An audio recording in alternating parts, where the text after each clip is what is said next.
Her own sister convinced the prince that his fiancée had betrayed him. As a result, he stripped the girl of her status as queen and cast her out into the cold, leaving her to die. But the girl is saved by a handsome prince who is also her enemy. After some time, she falls in love with him, and they join forces against her former fiancé. Will the princess manage to reclaim her throne? Find out right here in this video. Subscribe to the channel and give it a like if you want to see more. Mid-blizzard, at the abyss's edge, a figure stood frozen, then stepped forward, accepting her verdict. Her tangled braids, bruised face, she seemed bereft of life's reasons after such a hopeless act. Nothing bound her. She fell back, arms grabbing ghosts, eyes calm. Ground met her. She lay still. She survived, barely pain. Arms spread in snow, she thought only her end was inevitable. She watched snowflakes swirl and settle, blanketing the mountains in soft white. Nearby, a low, commanding male voice. That looked funny. He neared the motionless body, eyes barely moving, no strength to breathe. Doomed yet lying as if ruling all snow. Your style, Empress? His voice unwavering, gaze cold. Kneeling, he asked, have you truly resolved to surrender your life? Pausing, he lifted her by the hands, couldn't leave her. Gladly I'd take it and vanish. He held her, staring at pale silence, eyes closed from exhaustion. He bowed, eyes blazing with rage, craving revenge on whoever had brought the Empress here. You belong to me now, Empress, he said quietly. He lifted her from the snowy waste, but their story began elsewhere, beyond Thanatos' palace. There, youths idled in carefree amusement. A masked man sat in the hall. A red-clad woman, shoulders bared, embraced his neck. He stayed cold as she whispered, "Use Natasha, your majesty." She leaned close. "Get rid of the Empress, found your own mightiest state." He clenched his jaw, eyes alight with fury, trapped in chaos. The Empress ruled Thanatos, a snow and gold empire. All seemed gelades, but fate said no.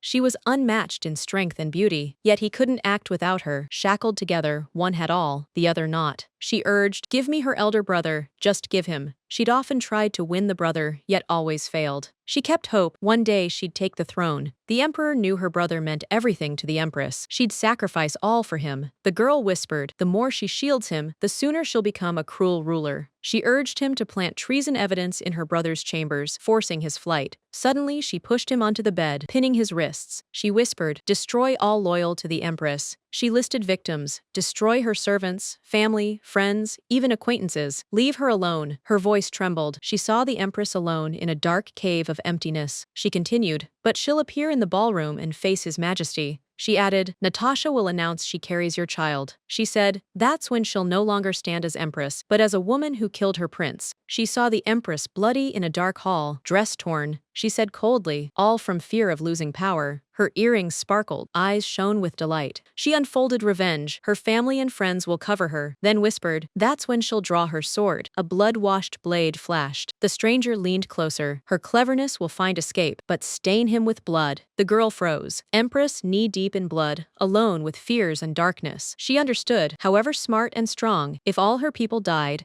no one to lean on, completely alone. Soon the Empress walked through snow and gold, her faithful advisor beside her. In the throne room she stopped, leaning on a crutch, the 17th Empress of Thanatos, strong and unwavering. Broken leg or not, she stayed commanding. Her name, Roselyn, Fifth Sunset. Golden-framed portraits lined the palace walls, showing grandeur, the immaculate Empress, flawless. Also a brilliant strategist, diplomat fluent in 6 languages.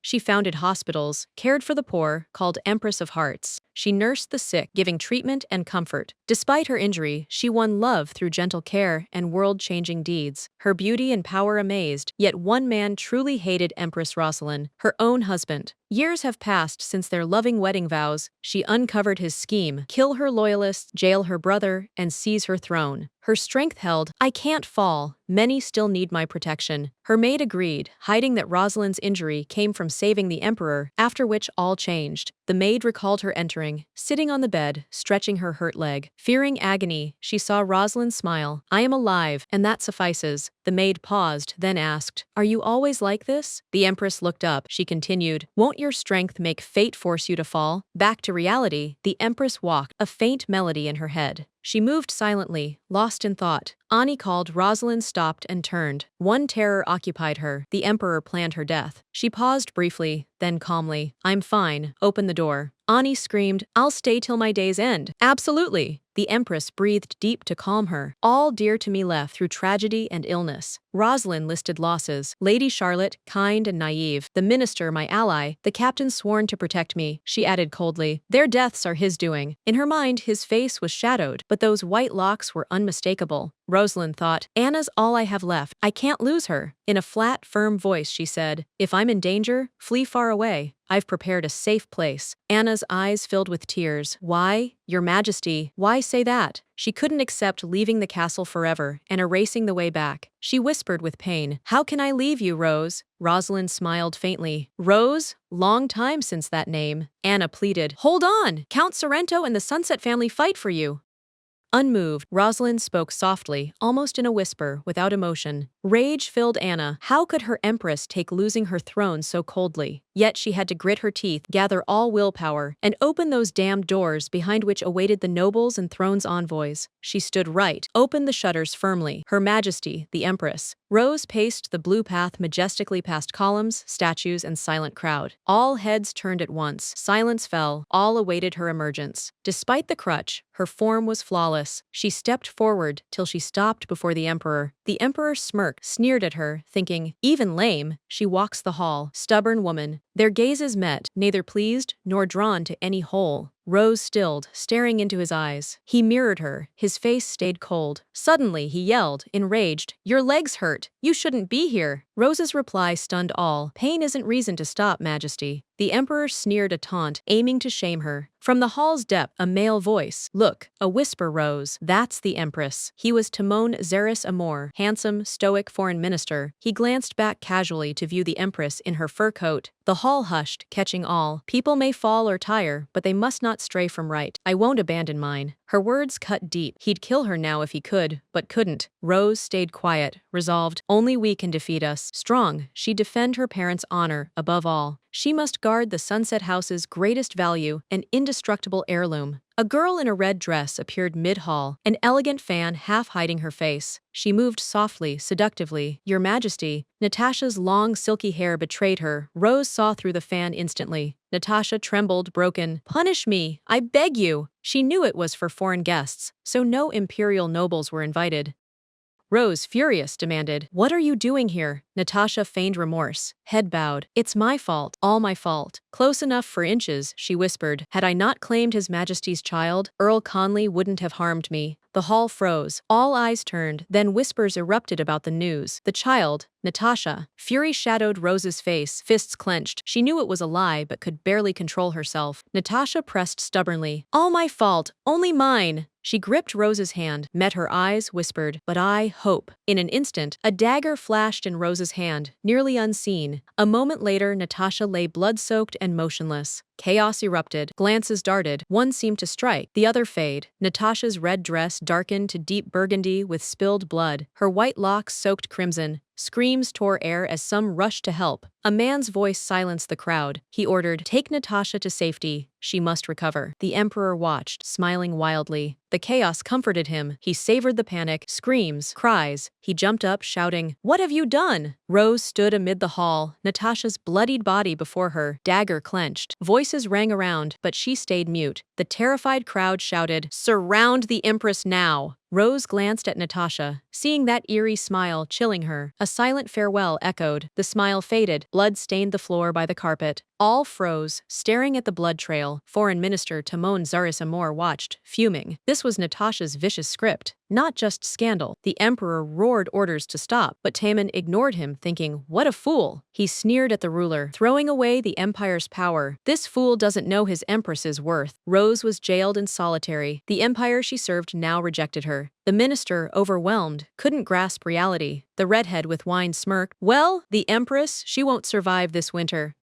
Rose, powerless in prison, could do nothing. Before disposing of her, the Emperor tortured and interrogated her for the treasure location. Yet Roselyn knew his real motive. Fear of her back, cut and bruised, chilled her inside. She endured daily torment wordlessly, till the end, the hell's length unknown. Hearing her state, subjects stormed the castle to free her from solitary horrors. They begged for her mercy at the gates. She deserved no such punishment. The crowd's pleas for Rose echoed. She, breathless, bled from back and shoulders. Emperor on balcony, face burning, glared contempt at Hour's shouting crowd. He knew they'd tire, leave, but they stayed. He dared not kill Rose. Anger would erupt. Rose, bloodied in icy dungeon, barely alive, wished the horror would end. Face bruised, cut, each move stung. Clothes torn, bloody, damp. In dark cell, soft voice spoke. Rose raised eyes to see who came. The Emperor, calm, smiling, eyed Rose. I got no info from you, he said. Roselyn glared with hatred, but he went on. You're like the Snow Empress. Torture won't reveal where you hid treasures. He longed to destroy her, erase her pain, but couldn't. People begged for mercy in her life. Icy Emperor, I gave you life, cherish it. A voice demanded she be thrown onto Crotoria's icy slopes. With a clang, chains fell. She was finally off the wall. Bloodied and bruised, Roselyn sat on the cold floor. Tears glistened, but she held them back, refusing weakness. But the Emperor raised his hand. Wait. He stepped back, smiled faintly. I have a gift for you, eyes gleaming at Roselyn. Then the gift crashed onto the stone. Roselyn froze, horror struck. First time she couldn't hide it. Her parents? Mother? Father? A desperate scream tore out, long and raw, hoarse and coughing. Yet she gasped. Giladi Thanatos. Knocked face down, her head rested by what was her family. Only their heads remained. Roselyn shrieked, voice torn. Why? Why this? Answer me. The Emperor just smiled, savoring it, mocking. So you feel emotions? Incredible. Roselyn shook with hatred, screamed, absolutely. I will never forgive you. Tamam Zaris hurried up the hill overlooking the castle. Her screams made him narrow his eyes. She's still alive. His only enemy once the Emperor. Now hatred grew, rage stormed within him. He didn't know all reasons, but doubted nothing. Soon this palace, its halls of deals and history, kindest Empress, Tamon swore, I'll burn it down. Behind, a partner rode up. What are you staring at? Seeing the walls, he said, the palace of Thanatos? Tamon nodded, sighed, releasing his weary rage. The red-haired comrade stroked the mane, pensive. Next, he asked, Timon, abandoned on Mount Crotoria? They fumed. The Emperor's cruelty humiliated his own wife. Timon clenched fists of all women. His gaze slid to Roselyn's cell. Still watching her, he said, she was strongest. Her earrings, gaze, steadfastness surfaced. Most beautiful, he gritted, and most pitiful. Rage flamed in his eyes. No more waiting, snow or consequences. He'd sweep the palace now. He jerked the reins, toppling the horse. The baffled partner cried, Agaf? Hey, Timon! The boy yelled, but he ran on. He yanked reins, chasing Timon on his black stallion. Tamon, eyes blazing, flew on, deaf to his friend's shouts. A female figure loomed on the white horizon, white hair flying, arms outstretched, uncaring. She lay in snow, cold piercing, thoughts of pain and hate. If I die, cursed Giladi. The Empress, barely escaped, wanted it over. Memories of brother, Charlotte, mom, brother, couldn't save you, she realized, all loved ones dead. Roselyn lay still, thoughts mixing with snow, wanted to be worthy Empress. No more questions, she whispered. Okay, I will meet you again soon. Tamon's horse stopped. He saw Rose motionless and knew he couldn't leave her.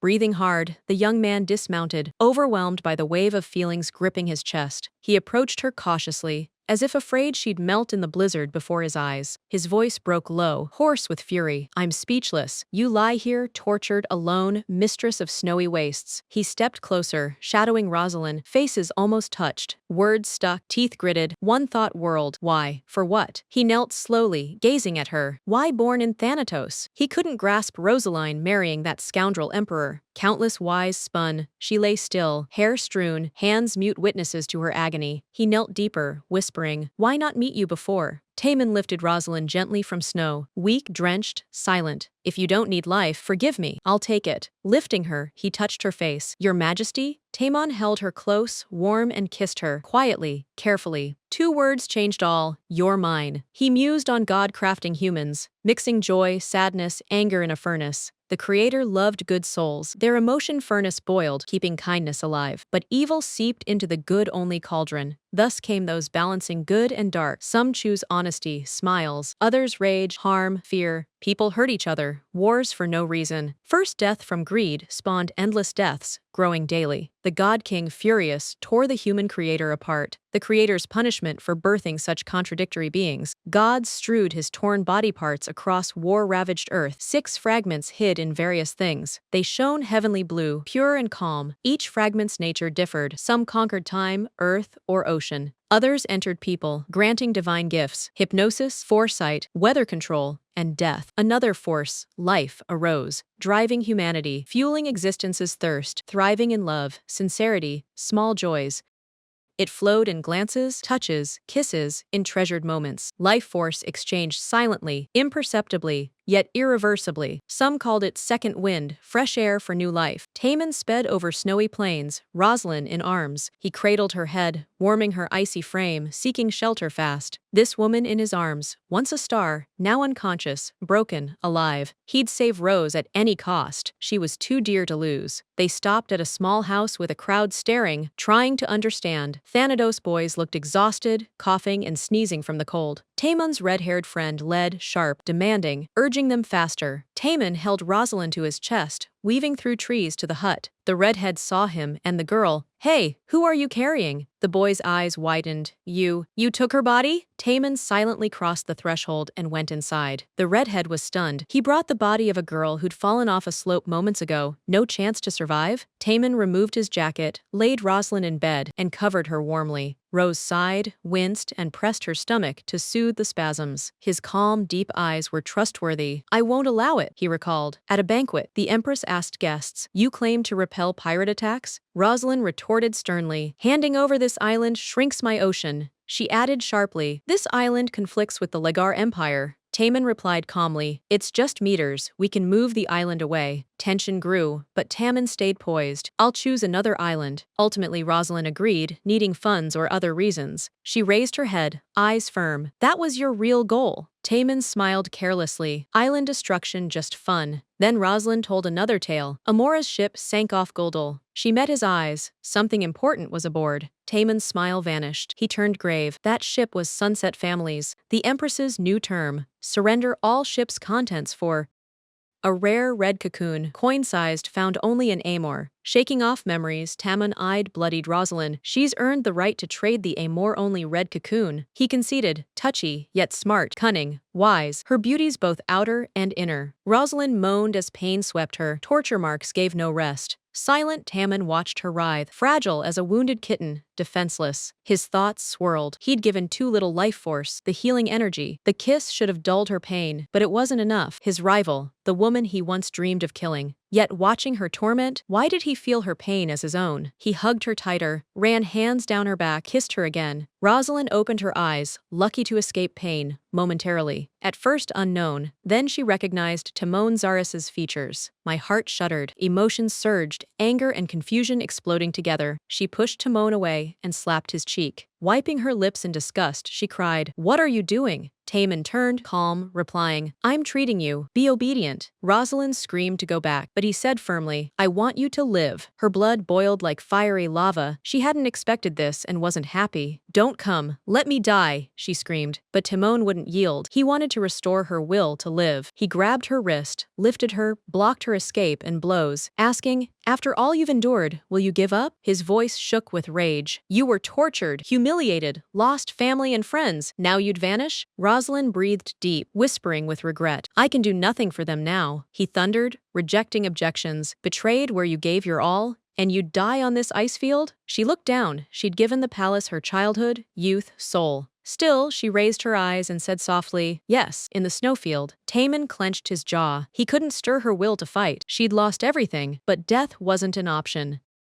Suddenly Roselyn grabbed his hand, squeezing his wrist. Their eyes met. She said coldly, "You're my enemy. You always wanted to kill me?" She took his hand to her throat, so he could squeeze easily. Looking tired, she whispered, "So please, say nothing more." Tamon was stunned. After years in the palace, fighting and losses, how could she give up? Did she want to die over one mistake? She brought his other hand to her neck, icy. "Just kill me, now." Her fingers tightened on his wrist, forcing, "Don't humiliate me. Do it, please." Tamon realized she was his worst enemy, always thwarting his plans and ambitions. He could close his eyes and end it all, stop the dimming gaze. Yet an unseen limit stayed his hand. He recalled a negotiation over the island. At the table, Roselyn stated firmly, "I'll give back everything from the sunken ship Sunset for Amor's sole right to trade red cocoons." Then her eyes gleamed with surety. All she had: power, palace, strength, unbroken, unbowed, a ruler. Now he gripped her throat. Her bruised, bloody face begged for death. But Timon couldn't. His inner resolve forbade it. He glared, furious. He wanted to end it, or not. His heart wrestled. What to do? He decided after long thought, "You crave death, but I no longer wish to kill you." Roselyn froze, stunned. He hated her for every word, every detail, yet now refuses to kill? Head bowed, he knelt before her and kissed her leg. Roselyn, stunned, cried, "What are you doing?" Timon, legs slightly raised, calmly said, "I'll take care of you. Don't move." But she resisted, pushing him, seeing him as enemy, wanting death. He kissed her leg despite protests, firmly. "Enough hysterics. Stop these scenes." Roselyn whispered, "Please, stop. I beg you." Anger boiled. He'd offered her life, so he snapped, "Fight, Empress," glaring. He yanked her close, faces centimeters apart, eyes blazing. "I don't get how you beg anyone. Damn it!" Softly, firmly. "Want something? Fight. Win. At any cost. This is your life, Roselyn." A flash. Timon at negotiations, elegant, powerful. She recalled smiling at him then, eyes locked. He pressed his boot to her face and said coldly, "Like the island, I'll get what I want." He gripped her hand and snapped, "Don't be stupid." His gaze darkened, brows furrowed, voice rising, "Fight me, for your own good." Then tiredly, "Isn't that how you always do?" He released her. Roselyn fell onto the bed, while Timon stepped outside into snow, birds heading south. He drew the curtain and left. He paused, glancing back. Roselyn sprawled on the bed, breathing steady.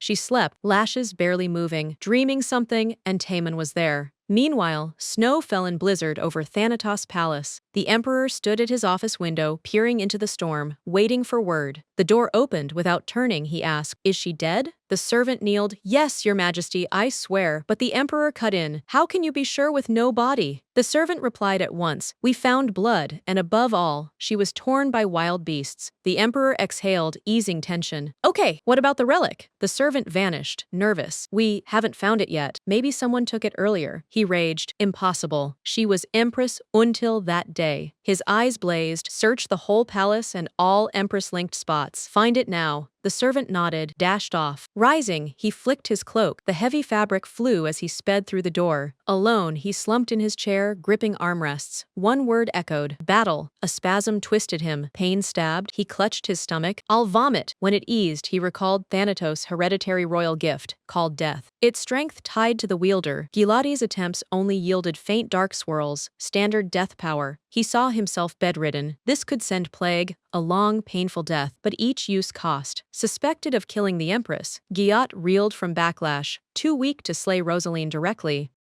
Wedding vows of love and support flashed back. All was ritual consequence. Rulers of Thanatos gave blood-mixed holy water to their empress, forbidding betrayal and murder. He couldn't kill her, so sought another way. Attempts failed. Roselyn's amulet, the sunset shrine, protected her. He fell, writhing, clutching his stomach, awaiting relief. He refocused. She was dead, done. Clenched fist, hoarse whisper. It worked. Head and hands mad-eyed. "Not so strong as claimed, were you?" Pain faded. He paced, shouting, "You're dead now, aren't you?" "Louder," he yelled. "Should have treated me better. It's your fault." The wall painting shuddered, then flew straight at him. He dodged. The frame crashed, barely missing him. At glass shattering and thud, servants dropped work, rushed in. 4 servants. 2 worried, 2 exchanged glances, puzzled how it fell. Silent seconds, he scanned the room, then snapped. "Pick me up, now!" He added, "Get rid of that painting," as if it gave him a heart attack. Rage consumed him. He clenched jaws till teeth ground. When servants removed it, Empress Roselyn's portrait awaited. He froze, angrier still. He neared the portrait, fury mounting with each step. Her face haunted him daily, even now. A dagger hid in his robe. With a cry, he yanked it free. Rage blinded, he brandished his blade and yelled, Die, witch!" Curses and slashes rained on the canvas. He missed the servants behind him, who'd not yet moved his portrait. His strength waned. Breathing hard, he fainted, hands shaking, dagger slipping away. He raised green eyes, barely standing, struggling to see. Before him hung a tattered Empress portrait, canvas cut, but face intact. He flung the dagger aside, too weak to hold it. He sank to the floor, curling up, knees to chest. While Thanatos knelt in cold, a snowstorm ruled the empire. Meanwhile, across the world, a crowd slowly advanced through the scorching desert. Some rode horseback, wrapped in white cloaks shielding from the burning sun, eyes squinting at the merciless light, faces scorched by heat. One figure threw back his hood, revealing Roselyn. Walking eyes downcast, she thought, better off on that snowy mountain, days since I was with him. The night flashed, trembling fingers, gripping shoulders, tightly shut eyelids. She recalled palms, bruised and cut deeply. Now clean, she took nothing, yet pain vanished. Roselyn pondered Timon's words. Was healing really his doing? Yet she refused belief, affirming only her rapid regeneration, convincing herself her body healed itself. An old memory surfaced, or a story. This hasn't happened in eons. Is he part of God? No answer. Was it Timon or her immunity? Yet why did he always ask how she felt? She looked up, surprised and sympathetic. She hated being pitied. Roselyn sighed softly. Even saving me won't stop my death one day. Timon listened silently, never interrupting or looking away. Calm, he smiled and hugged her tighter. I don't care anymore, he added. No matter how often, I'll always save you. Always. His words stopped her. Timon no longer wished her death. Once bitter foe, now. Yet as she pondered his motives, Timon shouted, "We're here!" He turned, half his face veiled, headscarf. "This is my country, Amor." Behind them stretched a stream of people. The capital of Amor was Gwynnish, where Timon and Roselyn had arrived. At the entrance, a crowd met them, shouts, joy, waving hands, words of admiration. A special flurry went to Timon. Most girls shouted his name, but he stayed indifferent. No one could stir such feelings as Roselyn. She lay motionless in his arms, breathing barely, eyelids squinting from the sun, slight wheezing in her throat. Timon turned to his red-haired friend, Lonasso. He nodded curtly. "I have business, you report." Suddenly, he sprang and ran. His friend called, but Timon didn't look back, one goal in mind. Holding Roselyn, he sped from the city. Behind him cried, "Oh, my general." He stopped his horse and looked up. His estate loomed, and his thin grandfather beamed. "Oh, general, why back so quickly?" Behind the old man, cheers. "Guys, greet the master." But Timon ignored the calls, silently dismounting while holding Roselyn, without explaining who she was. He turned and ordered low, "Prepare warm water." Now? Grandpa smiled. Already prepared. Entering his mansion, Timon paused, gazing at the familiar gilded ceiling, latticework, and sparkling chandeliers. A short man at the entrance gestured him on. At the door, Timon ordered sternly, "No one enters." Doors slammed shut, echoing heavily through the house. A light haze filled the room. Chandeliers and candles glowed softly, and a blue carpet with ornate edges lay in the middle. Timon slowly approached the corner bed, sat down, holding Roselyn carefully. Wrapping Roselyn in local attire, Timon gently laid her on the bed. Before raising her again, he lightly traced fingers along her forearm. Surprise crossed her face. Wounds vanished. No trace, no pain felt. He held her again, spotting a thin red thread around her wrist. Timon headed to the bathroom, desperately needing Roselyn to snap back. Water touched her. She gasped, choking, panicking to escape. Breath steadying, eyes locking, she cried, "Where are we?" Timon stood straight, squared, calmly. "You're in my bathroom." She stared as if he'd invented it all, thinking, Amor's commoners love baths and heat, but he's not royal. How this huge bathhouse? He eyed the coat rack near the bathroom. Clothes and weapons hung there. A short self-defense dagger stood out strikingly. Seeing her keen interest, Timon asked, "What are you looking at?" Roselyn turned her head slowly toward him. With a cold gaze and tense tone, she said saving me was a mistake. But Timon just smiled, eyes shut. He wanted only her to live. Roselyn advanced, steps slow but sure. She looked at him, quietly saying, "You're so cocky." Eyes fixed, he replied calmly. "We are all self-confident." They smiled, eyes locked, almost playfully. She halted, leaned on the font's edge, and asked, "Why bring me here?" Timon didn't get her question. Lacking a clear plan, he seemed to irritate her more. His gaze slid to her neckline. The tight dress outlined her figure too frankly. He neither looked away nor blushed. Roselyn noticed and snapped, "Didn't know you craved women." He awkwardly ran his hand through his hair. "Really? I didn't know I'd lost my head to the Empress." She flared, eyes narrowed, voice cold. "Pick another woman. Your beauties never end." He smiled wider, bowing slightly. "Of course, but they're not you." She raised a brow. "Sounds like you only need me," he said firmly. "Exactly. I want you completely." She smiled bitterly. "Funny, I have nothing left." Why not? You have everything." He rose from the bath, eyes on her. "Your experience, mind, body, heart." He stepped closer, firm. "I want it all." Roselyn backed to the closet, ice. "If so, I must apologize." His eyes widened, body tensed, pinned. What was she up to? All was clear when she grabbed the dagger. She raised the blade to her throat, cutting shallow. Timon froze, heart clenched as she hurt herself. But she didn't stop. Blade deeper. Blood dripped. "Horse, I can't give you any." Then he snapped, rushed to grab his weapon. The blade slipped, thudded, red spatter, scattered. Taemun screamed in pain and rage. Reckless! I saved you! Why do this again? Roselyn drifted through a haze as her life flashed before her eyes. Sound vanished, ears blocked, yet thoughts lingered. At the end, she thought, some want to kill me, throw me off mountains, beat me with buckles, others fight to save me. Odd. Am I truly worth this? Sudden neck pain, Timon, out of options, pressed lips to the wound and sucked out blood. He pulled her up, checked the cut. Not deep. You're crazy.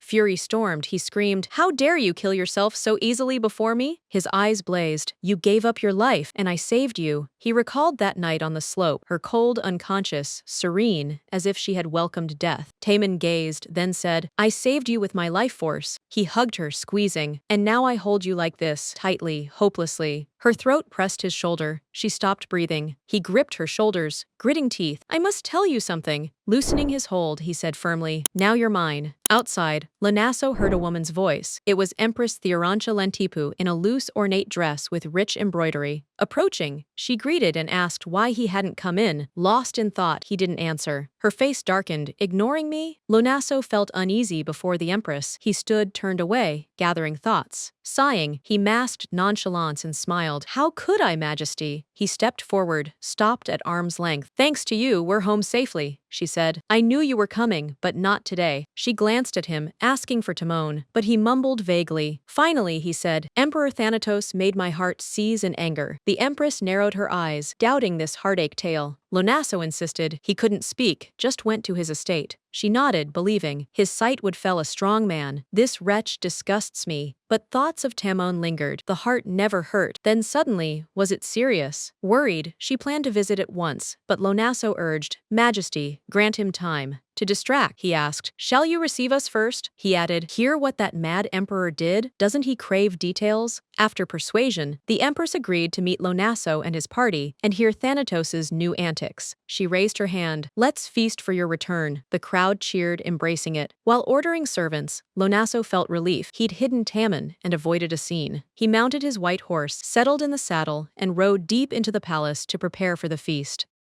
A maid whispered, Sir, please follow me. Meanwhile, the bathhouse was steamy and cozy. Taemun kissed Roselyn, healing her self-inflicted cut. Footsteps passed behind the door, but none dared disturb them. Roselyn hugged him, gripping his shirt, thinking, is he really treating me this way? Or maybe he wants to use me? Angry, she pushed him back an arm's length. They locked eyes, both confused. She panted, heart racing, surprised by his kisses and his healing of her wound. He stood over her as she sat sobbing, unsure what she wanted. Her face brightened defiantly. She wiped her lips, saying, I feel much better now. Taemun loomed over her, calmly tense. What now? I hope you've lost the wish to die. Without looking away, don't glare so indignantly as if you'd kill me. He leaned in, almost touching, voice low. Your gaze stirs primal instincts in me. Roselyn held her breath. She feared this touch on her deepest dreads. The Emperor's mockery echoed his cruel laughter and cold words before all. He scoffed. I might have been in a stable. Hugging that icy Empress was no delight. He repeated her humiliation publicly, blind to its sting. She knew no tenderness. Closeness seemed force. His coercion a bid for power. Those images froze her. No fresh shame. Neither lofty glance nor harsh grip to break her. She begged to be left alone. Men seemed alike, pleasure incomprehensible, but he stayed, puzzled by her sharp refusal. Arms crossed, she challenged. Do I look like one who'd obey? He stared, trying to find her heart's key. He liked her, wanted to save her. You saved a life no longer needed by me and think I'll obey? She snapped. Her look showed this wasn't voluntary, so no gratitude. Her hand lowered below her collarbone, stubborn pose. Voice and stance said she controlled her fate. Taemon tilted his head, pondering how to overcome this defiance and show life's meaning. Inwardly, he almost accepted her death wish, yet could have stopped her rash act. He saw a stubborn, strong woman with that piercing gaze, repelling him, as from the start he'd loved. She'd lost all she fought for. The image, her on the snowy slope, bruised, exhausted. She didn't struggle, she awaited death as release. He recalled when she'd wrapped his arms around her neck, begging to end torment. He compared that Roselyn to now. The current her seemed stronger, more confident and bold, still craving nothingness, but he'd convince her otherwise. He grazed her lips with fingertips, whispering, You truly drive me wild. But Roselyn shoved his hands away, pushing them far to bar any contact. Taemon's eyes widened. He couldn't grasp her true intent. She turned away, avoiding his gaze, and whispered, "You don't even think." Clapping a hand over her mouth, she added coldly, "Never touch my lips again." Their last kiss flashed. He held her chin, touched her lips, easing her pain. Taemon bowed his head, realizing he must accept her will or lose her forever, and any chance to regain her trust. He said cautiously, "I heard you, and I promise." But before he finished, Roselyn's eyes flew open in surprise. He added flatly, "If you dislike it, I'll do nothing against your will." He knew the decision and choice were hers alone. He swore this oath and pledged to keep it from now on. Tears welling, Roselyn sank down. "Do you really hate me?" she whispered. Roselyn asked, "Why make me suffer and not let go?" Taemon smiled faintly. "Calm," he finally said. "I hate no one. Other ways always exist." Roselyn didn't grasp his meaning. Taemon added evenly, "Despite all, I gave you strength." She cut in, "I didn't ask." In that calm tone, "When life lacks reasons, find them. Isn't that so?" He listed reasons: hatred, revenge, and overthrowing Thanatos. She firmly refused, staying true to her beliefs and honor. Taemon dared madness. "What about love?" He cupped her chin, held her gaze. She froze, puzzled where he aimed. "Feelings for him truly?" She grimaced. Taemon laughed. "I love that expression. You're going to hit me?" Darkness fell. Only nightbirds cried over the deserted place. Roselyn lay awake, her mind racing over today's events. She dreamed the city burned, flames consuming all, sowing panic. Shouts from the street. A rift opened. "They're coming from there." The ugly creature rushed to the nearest house to destroy all inside. A guard shouted, "They broke in! The Emperor and Empress are in danger." The Emperor and Empress with children. Some cried, others shut eyes. The girl beside the Empress trembled. "I'm scared." She hugged her. "Don't fear." Holding the child, Roselyn thought. The rift opened right above the shelter. The wall burst. A giant reddish bull monster rushed in. Roselyn thought, "How much longer till the Imperial Guard arrives?" The monster lunged at the Emperor. He tried to defend, but fear made him stagger. The beast's eyes glowed blood red, intent on destroying the rulers. She moved to aid her husband, but he stopped her. "Don't worry, Empress." Drawing his sword, he said calmly, "I'm trained in fencing. This beast is nothing." With a strange smile, he waved his blade at the beast, shouting, "Come on, attack." Suddenly the beast opened its mouth, dripping green slime, its insides unnatural. Roselyn and the girl screamed. All hope rested on the Emperor. The Empress saw the great threat and sought a silent hiding place immediately. No safe place nearby, so she ran, child in arms. A sharp fragment from its back gashed her leg. Her lips quivered, but she swallowed her scream. Clutching the child, "No, I can't scream. If I break." Roselyn saw the beast was blind but keen-eared. Any rustle would be heard. Luckily, the Emperor distracted it, shouting, "Why ignore me? Come here." He couldn't stop. "I'll show true power." But the monster's hoof dug into his stomach. Thrown into the wall, he hit his head. Raising his head, a stone hit his face. He screamed, grabbing his nose to ease the pain. But worse, he fumed, "Where are the knights? I'll punish them all." He met its gaze and saw an uncontrollable murderous thirst. Instead of fighting, he fled, escaping the furious monster. With hooves clattering, he rushed past kids, drawing the beast's notice. The Emperor didn't defend anyone. He hid behind the overturned table. He trembled with terror, legs shaking so much he nearly fell. The children painfully realized their defender was a coward hiding behind them. Only hope was the Empress. She could save everyone and the children in the city. But Roselyn's expression showed she didn't know what to do. Thoughts raced chaotically for a way out. Her gaze fell on the sword slipped from the Emperor's hands in panic. An idea dawned. She beckoned a child, asked for help. The boy nodded. The Empress smiled warmly at him. She calmly pointed at the monster. "Great, we must get through the door he broke as fast as possible." Then she added, "Scream loudly to draw his attention if you can." Both watched the monster circling, unsure who to attack. The boy hesitated, the hard choice taking all his courage. Finally he rushed forth, yelling random loud cries. Roselyn held on with her last strength, knowing the child risked her life for her plan. The child shouted with all his might, seeing his only escape. Gritting teeth from pain, Roselyn forced herself up. With all her will, she swung her sword, blade drenched in blood. All were stunned by the Empress's courage and might. The Emperor, stunned, watched his wife single-handedly slay a giant ruthless monster. The children, unable to watch, quickly shut their eyes. The dead creature fell helplessly to the floor. Roselyn gasped, sweat streaming, legs barely steady. Turning, they saw her bloodied face and exhausted gaze holding all her pain. Blood spattered walls, her sword still dripped drops. The Emperor raged, glory went to the Empress, not him. The children now looked at him with contempt, knowing he'd failed them. The Emperor stood stunned, irritated, unable to grasp how this short-sighted woman had dared what he hadn't.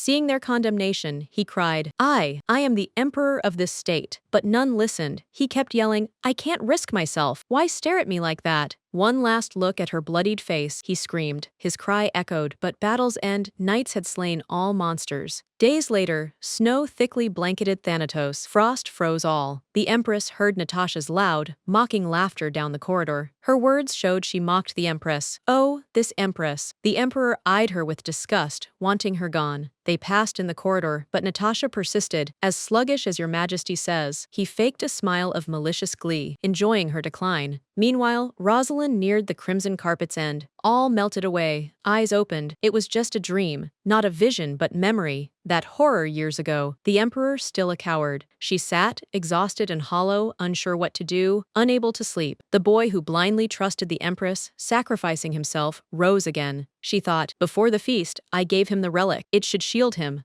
Roselyn rose and slowly scanned the rooms where she'd rested. A strange freedom filled her. She spun, savoring the moment. On the balcony, she whispered, time to die. Her eyes widened at the scene. The blue sea spread below, waves painting the shore. She didn't grasp it, thinking, what? I only heard sea. She realized, in the palace she never knew a world beyond sea and endless sky. Sadness gripped her, such a beautiful horizon, lucky to see before death. On the balcony edge, she whispered, thanks Timon, and pushed off, falling. But strong hands grabbed her, stopping her fall into the abyss. Timon leaned in, velvety. I'll need to watch even in my sleep. His smile vanished, his face turned serious. Roselyn was utterly stunned. I even like changing my promise, Timon said, holding her with a slight smile. I vowed to heal your wounds. That means I'll save you always. Adjusting his hold, he said, my treatment may cause some trouble, okay? Leaning in, he whispered, you keep this up despite knowing the outcome. Roselyn tensed, listening until he asked if she wanted this. She seemed to lose touch. Timon held her tighter, promising anything she needed. She barely stopped herself from pushing him away. A soft smile, dimples appearing on his cheeks. Without thinking, he carried her off, cheerfully proposing a walk. Roselyn objected, demanding release. Tears rolled down. Hopelessness remained. Finally looking up, she asked where they were going. He shrugged, somewhere nice. He stopped and asked to wait. Her mood soured, sad, almost irritated. Timon looked at her, knowing something else troubled her. Seeing her healthy proved his gift wasn't wasted. 5 years ago, a terrible fever had consumed him. This hereditary disease passed through generations, giving no hope. She'd have lost him but for his stumble on an old tome in the library's dark corner. He might have died never knowing this illness was a lost divine power, life. Old texts say none inherited it after the first bearer. None could endure it. Energy built up with no outlet, overloading his heart, forcing him to give or lose essence. A woman's embrace could balance it, so Timon often sought women's company to ease his heart. But oddly, this time he felt no need for such closeness. Suddenly dizzy, he grabbed his nose, ran outside. The girls saw this and glanced about nervously. Outside, Timon took a deep breath to regain composure. But in the tent, a pungent smell struck his nose. Yet an obsessive worry gnawed at him more. He realized Roselyn's scent was distinct, while theirs was so sharp it brought tears to his eyes. Aware of this thought, Timon felt sudden shame and embarrassment. A voice, like from another world, interrupted his musings. It was Roselyn, asking their current location. They entered Timon's forest, where he hoped to reveal his secret to her. Upon arrival, Timon alighted first, then helped Roselyn down. She smiled faintly at him. I had no idea you were so spontaneous. Curious, she asked what special thing he planned to show her, but Timon kept the secret, wanting to execute it himself and preserve the intrigue. Yet Roselyn declined his hand. I can go alone. Besides, it's crowded here. Leaning close, Timon whispered, fall once and you'll never get out again. He then wrapped an arm around her waist, steadying her as if to prevent a fall. He murmured almost tenderly, as do I. Suddenly, a memory flashed. He sat in his office, tea steaming before him. 3 were present, a servant, a red-haired friend, and Timon himself. The servant silently left. Timon gave him only an indifferent glance. The redhead dragged on his hookah, seeking notice. Isn't it time for frank talk? He asked sternly. Then he shouted, I mean that woman. Timon understood all, but feigned ignorance. His friend repeated the query, demanding clarity on his grasp of the talk. Timon stayed aloof, silently enduring taunts with occasional eye rolls. Suddenly the redhead cried, I saw her silver hair! Timon, enraged, snapped, then I'll blind you! Yet he just laughed, saying he'd seen too little to care. He added gravely, you do it, but Her Majesty's different. Timon kept his ignorant mask, refusing to admit. Why did you suddenly remember Her Majesty? The interlocutor asked. The response was restrained. She keeps asking why I brought her here. The redhead shook his head. Whoever rode with you was originally to pick up someone else. Taemin grunted indistinctly, treating the subject as unimportant. The red-haired man insisted, "You tell Her Majesty about this woman." Taemin smiled wryly and answered briefly, "No." Roselyn was surrounded by strange dreams. A gentle, kind girl called her. She dragged her along happily. "Rose, I really love Sir Ken." The girl invited me to sit beside her and offered delicious tea. Stunned, Roselyn involuntarily whispered, "Sister?" She dashed to her, eager to share the tea. The drink scent grazed her nose, wrapping her in soothing warmth. But his face shifted. Astonishment turned to horror. In her hands, not tea, but a vessel filled with blood. A call rang out. A chained girl appeared before her. Roselyn knew her and cried, "Charlotte!" Yet tears gave way to genuine dread. Her parents' headless bodies hit the floor. As that day, whispers neared, "Dear Rosie, Your Majesty, stay strong. Always." Heads lay still. Roselyn covered her mouth, stifling a scream. Bewildered, she barely controlled herself through willpower. Her crying broke into strange, frantic laughter, a laugh of exhaustion. A voice came from behind. Grandpa said sadly, "I was to protect you." Disappointed? "I always spoke harshly." He added quietly, "I never wanted you in the palace. I feared you'd be unhappy. Sorry I went first." Roselyn exclaimed, "No, Grandpa. It was my choice." She was glad he hadn't learned of her torment before leaving. His heart couldn't bear it. Suddenly the hands grew weightless. Grandpa was a ghost of torment, melting away. She called again. No answer, only a lonely void. My eyes burned with tears. My body ached with exhaustion. Roselyn smiled softly. "I don't care anymore. I'll see them anyway." She stepped back, then pushed off and threw herself off the cliff. But instead of a hard blow, Timon's sensitive embrace gently caught her. He lowered her carefully and sat down beside her. Moving closer, Timon said quietly but firmly, "No matter how often you try to die, I'll bring you back to life again." Roselyn sharply pushed him away, fell and screamed, "Leave me! I have no reason to live." But the man repeated the familiar, "Meaning in life can be found. What do you desire, death, Thanatos' fall?" But she needed none of that. Then Timon took one of her silky locks between his fingers and spoke. He, calmly examining the strand, said, "What about love?" These words stunned and confused her.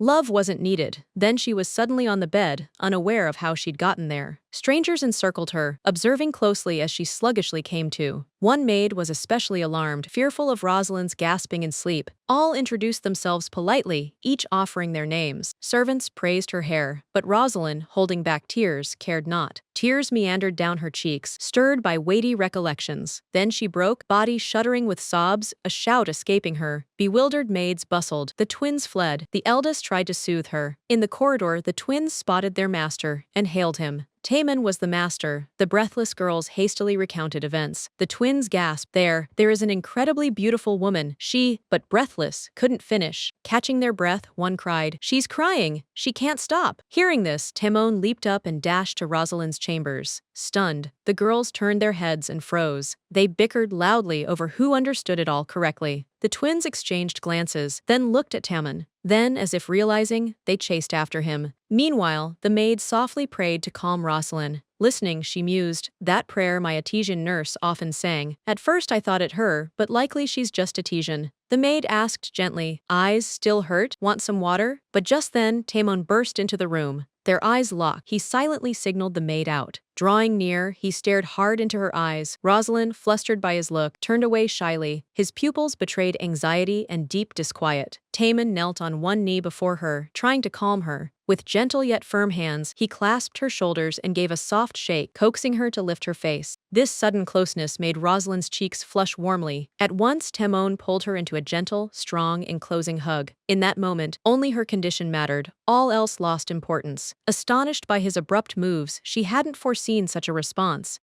She shoved him off, trying to flee, but heard a calm, piercing query. Crying from the torture? Taemin genuinely fretted over her state, physical and mental. She sighed softly. "My ankle hurts. Just want to lie down." He eyed her bandaged leg, then did something odd to her. Roselyn recoiled, staring warily, fearing his intentions, but he knelt, gently kissing her leg, as if healing by touch. Fear faded, yet she couldn't grasp his ease, free of disgust. Memory flooded her suddenly. The Emperor's furious roar sliced the silence. Servants nearly lost hearing. The Emperor thundered, "Hurt your leg? Why waste time in in this cobbler's shop. Roselyn silently heard the cries, feeling like a child enduring scolding. He didn't hold back. Choosing right shoes won't stop pain. You just hide dirty feet. Then came words etched in memory. Even in finest silk, they remain world's ugliest. Now she wondered how Taemin could kiss the feet once scorned as ugly. She asked, "Don't you find my feet disgusting?" Taemin said, "No, they're beautiful." She smiled. "You're shameless," he replied. "Seems so." His head pulsed sharply, but he smiled as if unaware. Exhausted, she fell into his arms. "Tired of talking to you," he said. "Maybe you're hungry." He lifted her, holding her waist, smiling. "Since you're awake, breakfast?" She didn't answer but didn't object either. Two men rode a carriage through the wastes, talking. They discussed the emperor and empress. One cried, "Torture Her Majesty! He's mad!" His friend hushed him. "Quiet! Want trouble?" A 10-year-old boy in back listened. One man sneered, "Who'd hear? Afraid of him?" The other glared, "Should have put him in the coffin. I'll whip him." He ignored it, thinking the emperor blindly obeyed treacherous Natasha. He remembered kneeling to Empress Roselyn, begging her to act. She long hesitated over trusting the boy, whose head could hold anything. Finally, she risked it and gave him a task. She gave him the necklace. "Take it to Lovro, the northeastern port city."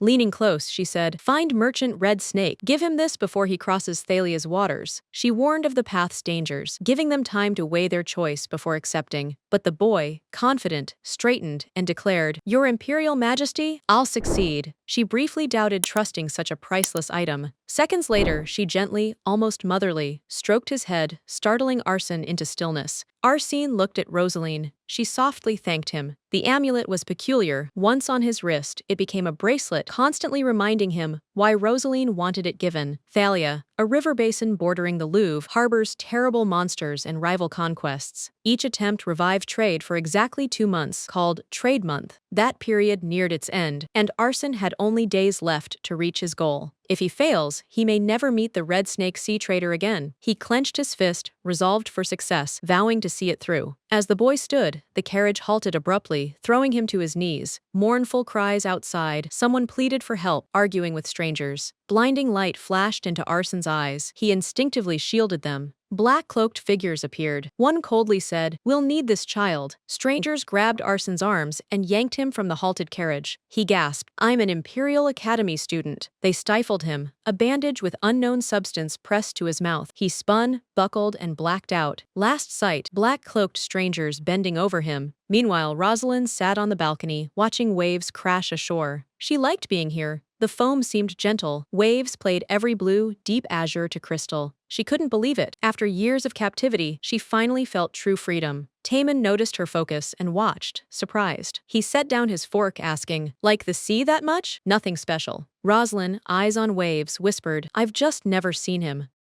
Shocked, Timon asked, "First time? Never seen the sea?" She nodded calmly. "Right. Curious." He asked why. Thanatos wasn't closed. No windows or doors. Roselyn sighed. "Brief. I was forbidden to leave the palace." Taemin nodded, understanding, and returned to eating calmly. Roselyn saw the dish and realized she'd never seen such a thing. For a moment, she was wholly absorbed by what lay before her. Noticing her curiosity, Timon, without looking up, said scallop. He took another bite and added, "Scallop meat, to be exact. It's a large mollusk, served raw in thin slices. Very tasty." Today, the scallop tasted even better to Taemin than usual. Roselyn tilted her head, carefully studying the dish. She raised a piece to her lips and slowly ate. Taemin's slight smile broke the tense silence between them. They kept savoring the food, picking through the various dishes. At that moment, Roselyn thought of Arsene, wanting to believe he was fine and safe. Her gaze returned to the balcony railing, drifting down in thought. This place already felt painfully familiar. Her most recent suicide attempt happened right here. She set down her fork pointedly, signaling she was done eating. Taemin watched intently, tracking her every move and mood. He observed, "Your outlook's changed drastically. Did you recall your recent intent here?" Leaning back, he added, "Before I forget, I'll ask." Her mood shift intrigued him. "Why did you long for death so much?" Roselyn lowered her head, drawing his gaze, whispering, "Because I couldn't protect them." Taemin asked calmly, clinically, "Do you truly blame yourself?" She nodded yes. He tapped nails on the tabletop, a dull but distinct thump. He trailed off. "That's strange. You say you feel guilty." His voice turned sterner. "Then why did their deaths become yours?" Roselyn snapped, shocked. "A pretext? Are you serious?" His smile faded slowly. He looked flatly at her. "These things happen. Maybe you couldn't save them?" Elbow on table, he continued. "Did anyone say you must atone with your own life?"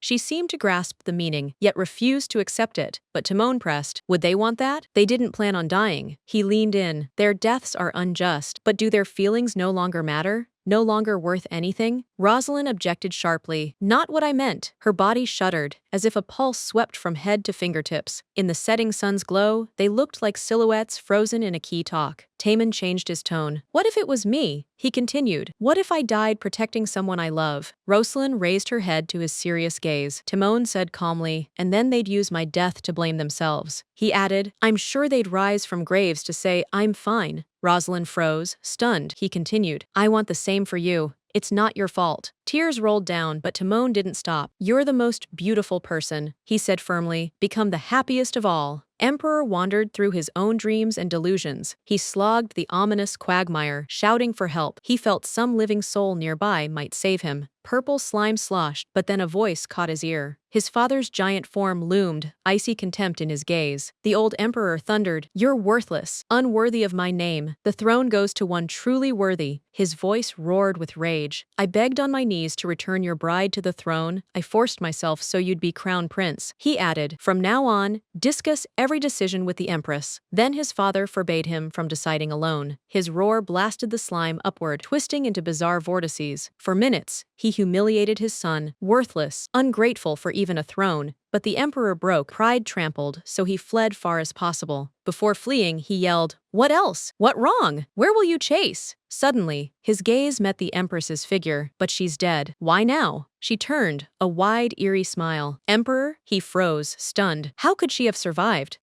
He screamed, You're dead. You don't exist. Yet the ghost stayed, speaking flatly. Your crimes will boomerang, your majesty. Butterflies burst into the air, swarming the emperor, blinding him. At that moment, a thunderous roar echoed, followed by an explosion. The emperor fell to the floor, too exhausted to move a finger. Finally opening his eyes, he lay in his own bedroom, Natasha beside him. The woman stared intently and asked, Did you have a nightmare? Silent, he sprang up, shouting, The Empress! She's alive, I know it. Natasha froze. Her most hated one turned out to be alive. She held him gently, comforting. My poor emperor, the Empress is dead, he snapped. I must confirm she's really dead. He shoved her aside roughly. Natasha tumbled beside the bed. Without delay, he stormed out of the room. Natasha called, but in vain. He never looked back. Despite all that passed, his thoughts stayed on the Empress. She felt crushed, lost. Sighing, Natasha shifted to sit up, but a sharp throb pierced her head. She'd thought the Empress's death would end it, yet the Emperor's selfishness now seemed unbearable. Stroking her belly, she whispered, One day this is yours, baby. The child would hold throne rights. Meanwhile, Roselyn sat on shore, watching azure waves lap sand. The view enchanted, but heavy thoughts clung to her. Tamon watched silently, noting her downcast look. He broke the quiet. I killed. Roselyn looked up, stunned. Tamon's tone softened oddly. I have a new name for you. Perplexed, she asked again, What do you mean? His eyes flashed bright red for an instant. He stepped closer, lightly brushing a strand of hair from her face. Then he calmly spoke the name that came to mind. Aranosia. Ashia. Ashia, former Roselyn asked curiously, What does that mean? How's it translated?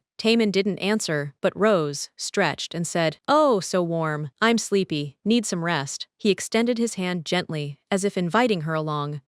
She eyed him warily. What do you want? He replied evenly. Let's sleep together, as if routine. Her eyes grew moist, inexplicably. She clenched her fist and whispered, I want to see the sea again. He smiled. Just ask. Ashia let go of his hand, her gaze distant and indifferent. She stayed sad, head bowed, as if burdened by heavy thoughts. Suddenly the ground vanished under his feet. Tamon scooped her up. Why did you do that? She cried. He smiled, utterly calm. That'll be far faster, she protested, calling Tamon Crasus, and demanding he put her down, which only fired his zeal. Roselyn snapped that she hated him. Tamon halted. We're here. Roselyn peered ahead. A luxurious room opened before her with huge windows framing a sea view. On mottled rocks near shore, seal-like animals basked idly in the sun. Waves crashed hard, rolled back, marking time with the steady, soothing roar. Roselyn was captivated by the landscape. Her heart seemed to stop in delight. Tamon carefully lowered her onto the bed, then gently covered her with a blanket. He sat beside her, but that only seemed to deepen her sadness. He whispered in her ear, You can admire the sea and rest peacefully here. A moment later, he lay beside her, calmly gazing into the distance. His gaze followed the waves and white spray crashing against the rocks. Above, lamps with pink ribbons swayed faintly in a light breeze. Soon Timon fell asleep hugging Roselyn, and she felt it. His words echoed in her head. She picked apart every detail. She worried she'd begun to heed them, and death no longer seemed the only escape. Uncertain and frozen, she lay there, echoing his words. "You are the most beautiful person of all." The words rebounded like a boomerang, denying me rest. Roselyn turned to Timon, studying his sleeping visage. Gently, she tucked a stray strand behind his ear to safeguard his slumber. My gaze held him. A realization struck. This man is killing my wish to die. Suddenly, Timon clenched his teeth and tossed restlessly.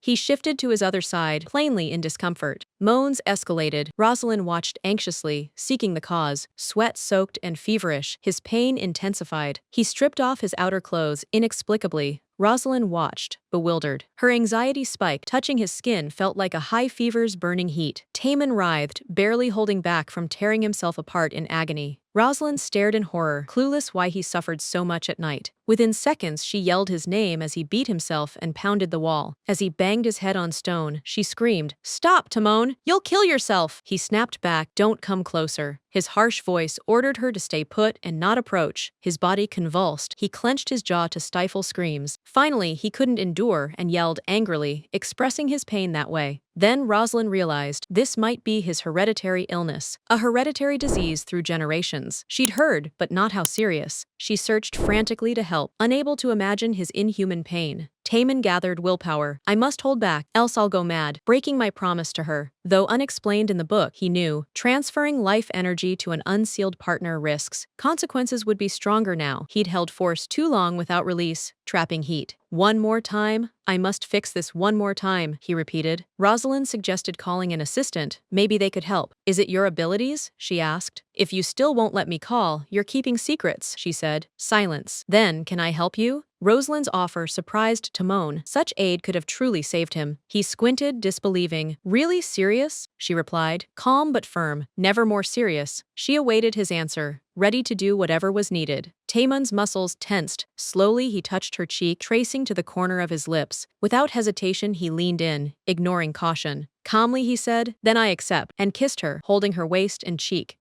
Dawn found them together. Sunlight poured warmly through the window. Clearly they'd spent the night. Roselyn poked him, muttering, "Enough, now I want to sleep." He smiled playfully. "Just a moment," touching her neck. She laughed. "I swear I want to sleep." She thought, "I offered to help, but this night is so hot." Timon looked much better, reassuring her. In bed, she felt him cover her carefully. He said quietly, "Aranosia." She seemed cold from afar, but loved to complain. Smiling slightly, he brushed a strand from her forehead. He lay beside her, spread the blanket, hugged her. "You're incredibly attractive. Hugging you is paradise." Suddenly, he heard from the door, "Your Majesty." His servants and the Empress stood at the door, arms crossed. She said, "Don't make a scene. Are you Timon's servants?" Sighing, she added, "Enough. Don't be stubborn, sir." The bedroom door creaked, and everyone froze. The Empress smiled, sighing with joy. "What's going on? Why so early?" Timon squinted, discontent. "Good morning. Really? Let's see when it's morning for us." She coughed, smiling. "That late? No wonder I felt off," Timon muttered, hand behind head. The Empress asked to talk in his room. He suggested the living room. "How dare you defy your queen? I could have your head," she declared theatrically. "Then why come? I'd have gone to the palace anyway," he asked, confused. "You just woke. Later's too late. Spend time with me now?" She cut in happily. "Impossible," Timon said coldly, shutting the door on her. Realizing he hid something, she said, "Refusal? Hiding things raises suspicion." Frowning, "Not boredom. I heard you brought something from Thanatos." She expected him to explain, but he didn't, so she came to find out. He calmly, "Just a trembling, clothesless woman." She smiled. "That explains nothing. A woman would flee. If true, come. Minister and I make a lovely pair." Timon bowed. "An honor, but I refuse." She paled. His sharpness, secrets, and refusal clashed with everything.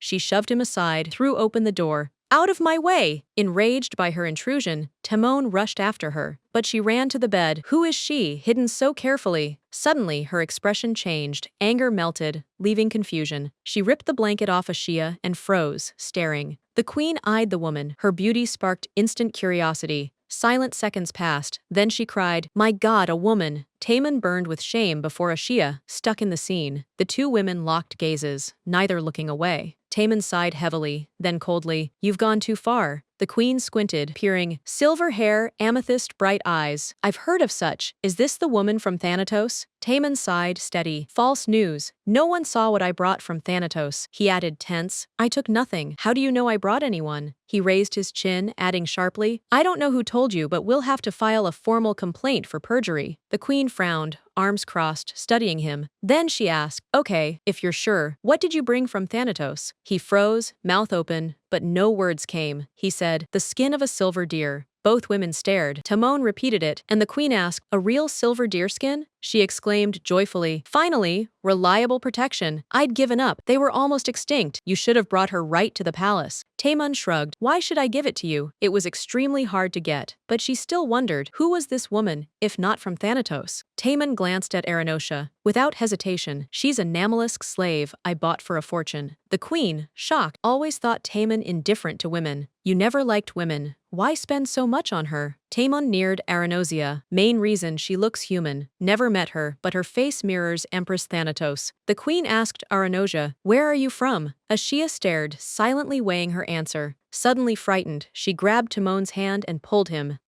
Pale, she switched languages. Who is she? A wife? Will I be cast out? Taemun wondered. Fluent Haroon, knows the queen's fondness, and leans on it. He said calmly, confidently, no, she's the queen. Nothing to fear, my silver fox, and I truly have no wife. The queen froze, shocked that Aranosia was a slave nurse. Taemun added, she looks like a surgeon, but her language is weak. Interested? The queen asked, what's the slave sister's name? Ashia faltered, sorry, my official language is poor. Please repeat. The queen patiently restated it in Hiruni. Ashia debated whether to tell the truth or keep up the act. At last she said, Aranosha, surprising Timon. He mused, I made that name from my love of the sea. It derives from Amor's lost tongue. For him, Roselyn was a beautiful sea, deep, wild, enchanting, so he named her Aranosha. Exhausted, Ashia asked all to leave the room. Alone, she pondered, why was Timon asexual? She couldn't decide what to make of him. Freak, fanatic, idealist, monster. How could such a man ignore women? Ashia deemed it not her concern, so she tried to sleep. Yet his mind reverted to last night. He didn't want Aranosia's help. Taemun saved her, and she hugged him, despite insisting it was a one-off. Suddenly, that mention revived the earlier topic of the silver deer. The silver-horned deer is tough, yet fragile, nearly untamable. To protect them, the emperor gave children to shepherds as sole guardians. Those living among the herd tamed it. They were called Lagor Lesi. Only 2 shepherds survived, siblings Miro and Lucentio. Ashia pondered long until one memory surfaced. She recalled those children begging for mercy, vowing to care for the deer and never abandon them. They pleaded for mercy as the herd was pursued relentlessly, beseeching the empress to shield them from the emperor. She then swore an oath, while she lived, she would guard them and the herd forever. Ashia felt helpless, no longer empress. She couldn't just return to Thanatos to keep her promise. She was haunted by questions. What became of those children now? Where are they? Are they all right? Suddenly the door swung open softly, and Taemun entered, smiling. My silver fox was so lost in thought that she didn't hear me arrive. She smiled involuntarily back, and his grin grew even broader. Taemun quietly entered Aranosia's chambers, as she anxiously pondered all that had and could happen. He sat on the bed's edge, smiling, worried about being kicked out. But this irked Roselyn. Enough, don't treat me like a slave in your luxuries, she snapped. Taemun smiled. So you dislike being treated like a slave? He bowed his head onto her lap, whispering, then how do I treat you as a lover? Still smiling at Rose, he added lightly, isn't this a rapid status rise? Roselyn gritted teeth, feigned politeness. As I said yesterday, the smile and sly tone vanished. She said coldly, I hate you so much. She moved his head off her lap, wrapped in blanket, frowning as he asked how she'd seek intimacy if she hated him. A long pause. His smile stayed, his voice cheerful and calm. Hearing his breath, Roselyn blurted, what do you need? Taemun paused, rose from bed, reminded me, asked you before, was my answer lacking? His words echoed, your mind, experience, body, all of you I want. She mulled those words, weighing their gravity and hidden intent. Sighing, Roselyn asked, do you truly want me? He smiled, sat back down. So you recall all? Yet she missed the meaning beneath. Leaning in, he said gravely, don't doubt me, Rosalina. I've never lied. Then Timon gripped the pillow edge by her neck. She arched back as he loomed. Taking her chin, he said flatly, you're mine now. Struggle, hate, but you won't flee. Minutes later, they sat at the table before plates the maid had just served. Mesmerized by the sea's roar, Roselyn could listen endlessly. Her luxe outfit and stunning jewelry announced she was incredible. Taman slowly took soup, then asked, I hope yesterday won't repeat? He eyed Roselyn with satisfaction. She couldn't grasp his change. Yummy, he muttered, then took another spoonful, savoring on. Palms on table, Roselyn asked, your odd gift? I think so. Why save me if your power's wild? Half true, half false. What's half? She asked. The power overwhelms me because, he said. He touched his chest. I'm bound to a partner without an imprint. Surprised, she said. Heaven-sent gift? First I've heard of imprints. Taman folded his hands on the table. Everyone's abilities differ. When I got this power, I didn't know the conditions. She mused. Could that family disease of yours be this ability? Taman smiled at her insight. She asked. Then through touch, yesterday won't repeat? He said. Honestly, I've never gone this far, but I recently felt one thing. He added, without imprinting, I won't live long. Roselyn blushed, lowering her eyes, then hurry up and imprint. But she didn't grasp the difficulty. Timon's power needed touch and proximity, plus steady trust with his mark. Roselyn closed her eyes, sighing, your power is as shameless as you. He smiled awkwardly, placing his palm over her hand on the table. She didn't know his intent, but he calmly asked her to watch. He pressed her hand to his cheek. High fever, yet I feel fine. Taman couldn't bond with anyone due to his own powers. Roselyn thought, like then, his touch sends power into the other. He continued, Ara knows, if I sleep with humans, my abilities will surface, and the energy might spiral out of control, like yesterday. Touch doesn't fully transfer power, but without his explanation, Aranosia wouldn't have understood. He restated he can't just hug anyone. A red core flashed in his eyes. She shyly averted her gaze. He sighed. Didn't you hate me enough to kill me? He added, now you feel guilty I saved you, hence that look. She turned away to avoid his gaze and erased the memory of what happened. Taman crossed his arms with a frown. Aranosius, don't despair, not your fault. She screamed, really? You saved me, but I never asked for it. Taman sighed, arms wide. Then why that pitiful expression? He added, honestly, I still don't take blame for your flight. Resting head on palm, he admired Aranosia's beauty and unreachable thoughts, longing to feel and see all she did. He leaned closer, mesmerized gaze, able to admire her forever. Lightly, he said, Aranosius, will you let me mark you? Meanwhile at sea, a commotion. Let's sail, after we load everything. Before me gleamed metal bars, extremely strong, surrounding all. The boy rubbed his eyes, locked in a strange barred room. He tried loosening bars in vain. His body stiffened. An unexpected view opened before him. The boy saw the sea. He was on a ship. Believing the Empress's mission failed crushed him. He reproached himself, unsure where he was or what would happen. Realizing it was a slave ship, he shouted for release. Slavery is illegal, a crime. Men approached. One raised a brow. A talkative lad, the other grumbled. Speak or we'll drown him. Desperate, he yelled he was an Imperial Academy student, begging release. A black ball, like a golf ball, coal-like, was thrown in. It burst into smoke, a caustic mist knocking me down, clouding my mind. Sleeve to mouth, he tried to call for help. Suddenly he collapsed. Breathing grew hard, body nearly unresponsive. Exhausted, he sank, thinking, we must escape, but I can't even hear myself. His bracelet flashed. A glow ringed his hand. My eyelids drooped. My body stopped resisting smoke. Aranosia asked Timon, why imprint me? He calmly said, my powers stabilize. As my partner, you'll share them. She refused. I don't need it. This power frees you from pain, or tell me what you want. Arya wanted nothing. Words confused. Couldn't express herself. This worried Timon. His hand slid over hers. What about a beast you can always trust? You mean yourself.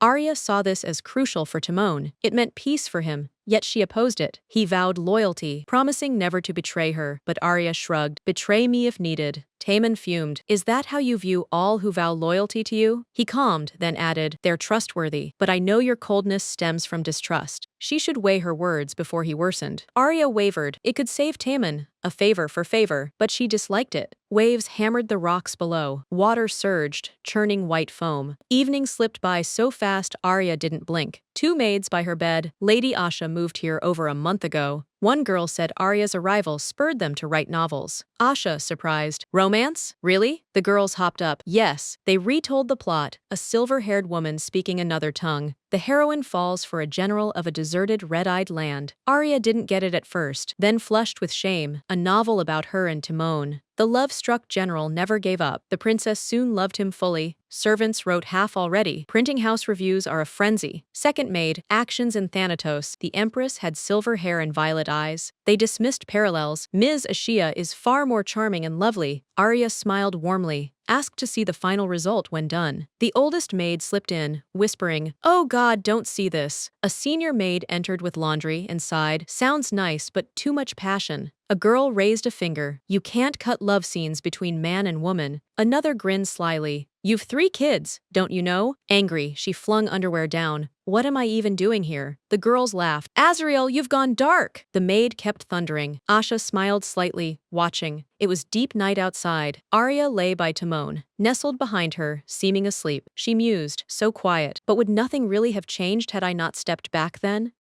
Days later, 2 maids came to Ash's room, suggesting a walk. Suspecting soldiers watched her in the house. She asked if she could leave. They'd no sooner left than many guards appeared behind, following Ashia. Arya limped slightly, so the girls and security watched over her. She didn't get why so many stood around, more guards than as Empress. Arya wanted her room, but maids urged a short walk outside. In the spacious carriage, she asked, "A horse carriage? For tall people?" She feared people would think she was Timon's mistress. Back at the estate, she regretted coming, but Tamon stood to greet her. He thought she'd walk, but she said crowds made her uneasy. Tamon glanced at guards, not seeing the problem. "Arya, even in Thanatos I wasn't escorted so, and I'm no longer Empress." "Tamon, now you're Amarant's Aranosia, the charming slave in my room." "Aranosia, I'll find a way to die again, better than being your slave." Tamon bowed. "You're smart. Death doesn't scare me, right?" This truly annoyed her. She barely stopped herself from hitting him. She silently pushed Tamon's shoulder and went toward the room. He clutched her hand, wanting to speak, feeling he'd offended her. "Aranosia, let go. I want to forget your face fast." Tamon promised to stop joking and asked her not to be angry at his words. He put her hand on his chest. "If you leave, it hurts unbearably." Then he said, "Enough joking, don't be angry," and pressed her hand to his chest. Arya knew her death would hurt him, but she wouldn't see him, so asked him to let go. Tamon asked if carriage rides were too much. She said yes, her look gloomy. Tamon smiled. He liked her restraint. Her nature drew him again. He suggested a walk to the sea near the estate, thinking she'd like it. Asha's eyes lit up, seeing blue water move on the shore. Tamon smiled. "Isn't it infinite?" she replied. "I'd look endlessly," folding hands. Her gaze followed each wave, listened to sounds, felt cool wind. She called him to ask why he'd wanted to imprint her. The pause was unbearable.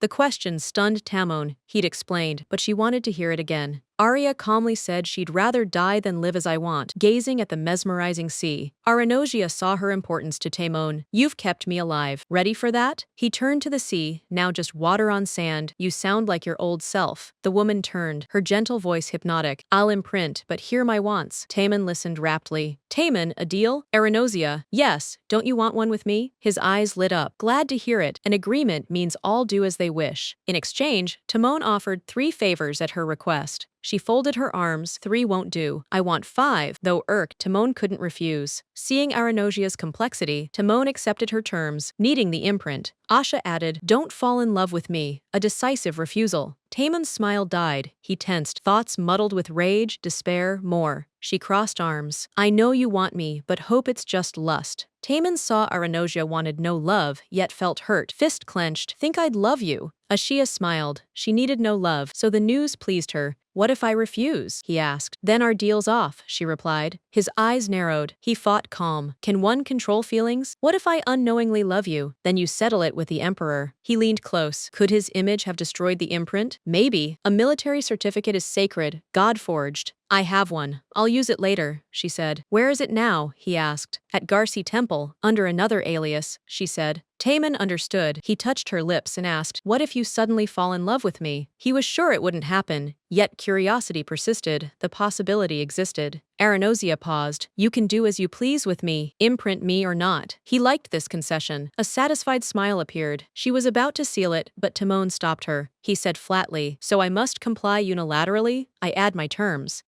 Aranosia, surprised, fairly asked to hear them. He paused, watching her, then said, "Your leg is your right leg." Aranosia, shocked, shouted, "What?" Fear in her eyes. She eyed her right leg. Tears welled, barely held back. She braced, whispering, "Do you want to cut off my leg?" He froze, seeing how badly he'd put it, nearly reducing her to tears. Then another odd smile graced his lips, puzzling Arya. Tamon chuckled. "Better leave her to you," she answered. "Maybe?" He calmly said, "Just trust me with your leg. No knives, no fuss." Indignation burned, but the deal required it. She sighed and agreed. Tamon knelt, lifted her leg gently, and grasped it. He looked into her eyes evenly. "This leg is mine now. Arya sensed he'd do just that. His tastes seemed too strange. Meanwhile, snow-blanketed Thanatos' palace. Cold howled, streets drowned in white. Emperor roared to Thanatos. Johann, medicine failing, he demanded new, but servant warned potions worsen condition. His roar rolled over 2 principalities, heart bursting. Hold on? Want me dead? Looking up, Emperor thundered. Empress's spy. Servant blinked. Johann excused, served since youth, never betray. Emperor reproached him. In rage, blamed Empress for misfortunes, pouring contempt. Screamed, burn that house, ashes by sunset. Ordered Duke Sandi's grave opened, remains thrown in fire. Servant horrified, before him stood ruler, threatening throat for disobedience. Understood, Majesty. Johann rushed out, trembling, clinging to crooked flower pots. Meanwhile, the emperor shouted, time won't win, I will, Empress. That morning, Aranosia breakfasted beside Timon. Tamon frowned. The queen's too cautious, her keen premonitions, small signs. He added, last time I used a silver deerskin, but that wasn't enough, she asked. How no? Tamon, listless, didn't notice dropping his fork. City bugs have multiplied lately, more than usual, something's brewing. Your relationship isn't that bad. Why followed? Arya asked. She trusts her intuition, he said. The queen likely felt awkward seeing Aranosia in my rooms, he hinted. Yet she won't ask directly, no proof, so she spies secretly. Aranosia, fork to lips, pondered, then set it down calmly. Seeing Aranosia not touch food, Timon asked, why aren't you eating? She said quietly, I'm full. He seemed to understand why and said, this is hard to accept. Aranosia didn't share his smile. Memories flooded her. Memories echoed in her head. Tamon kept smiling despite Aranosia's gloom. They doubted this was the only way. Aranosia felt trapped near him, her fingers clenching the tablecloth. Tamon noticed and asked. She waved. I'm fine. He set Sargon oysters, a rare delicacy. Aranosia eyed the food, asking what it was. Timon said, try them. You've never had these. Arya savored the oyster, her facial expression showing she liked it. Curious about the dish's nickname, she asked. Timon said, the bride's scream. Usually tasted on the wedding night. He smiled. Then the bride's emotions show. We can test that today. Aranosia called. Tamon Crassus. He laughed. Already? Night's far off. She rose, walked over, slapped his leg. He growled through teeth. You hit me, brat. Aranosia dryly said, shut up. He sighed. Fine, don't be angry. At dusk, red-haired Ronasso, Timon's old friend, rode down the street. At the palace, he found servants questioned, blurted, I need Timon. Servants, he's dressing. Ronasso, tell him I'm here. He sat, suspecting he was led on, smiled back at the servant. Ronasso joked, why not out? Ready for his wedding night? Then Tamon spoke behind. Ronasso, finally, thought he drowned in the tub. He squinted. Aromatic oil? Who dislikes plain water? Tamon asked why the rush. Ronasso, the queen's spy hid in your house. What's up? Tamon shrugged, exposed. Ronasso gasped, what?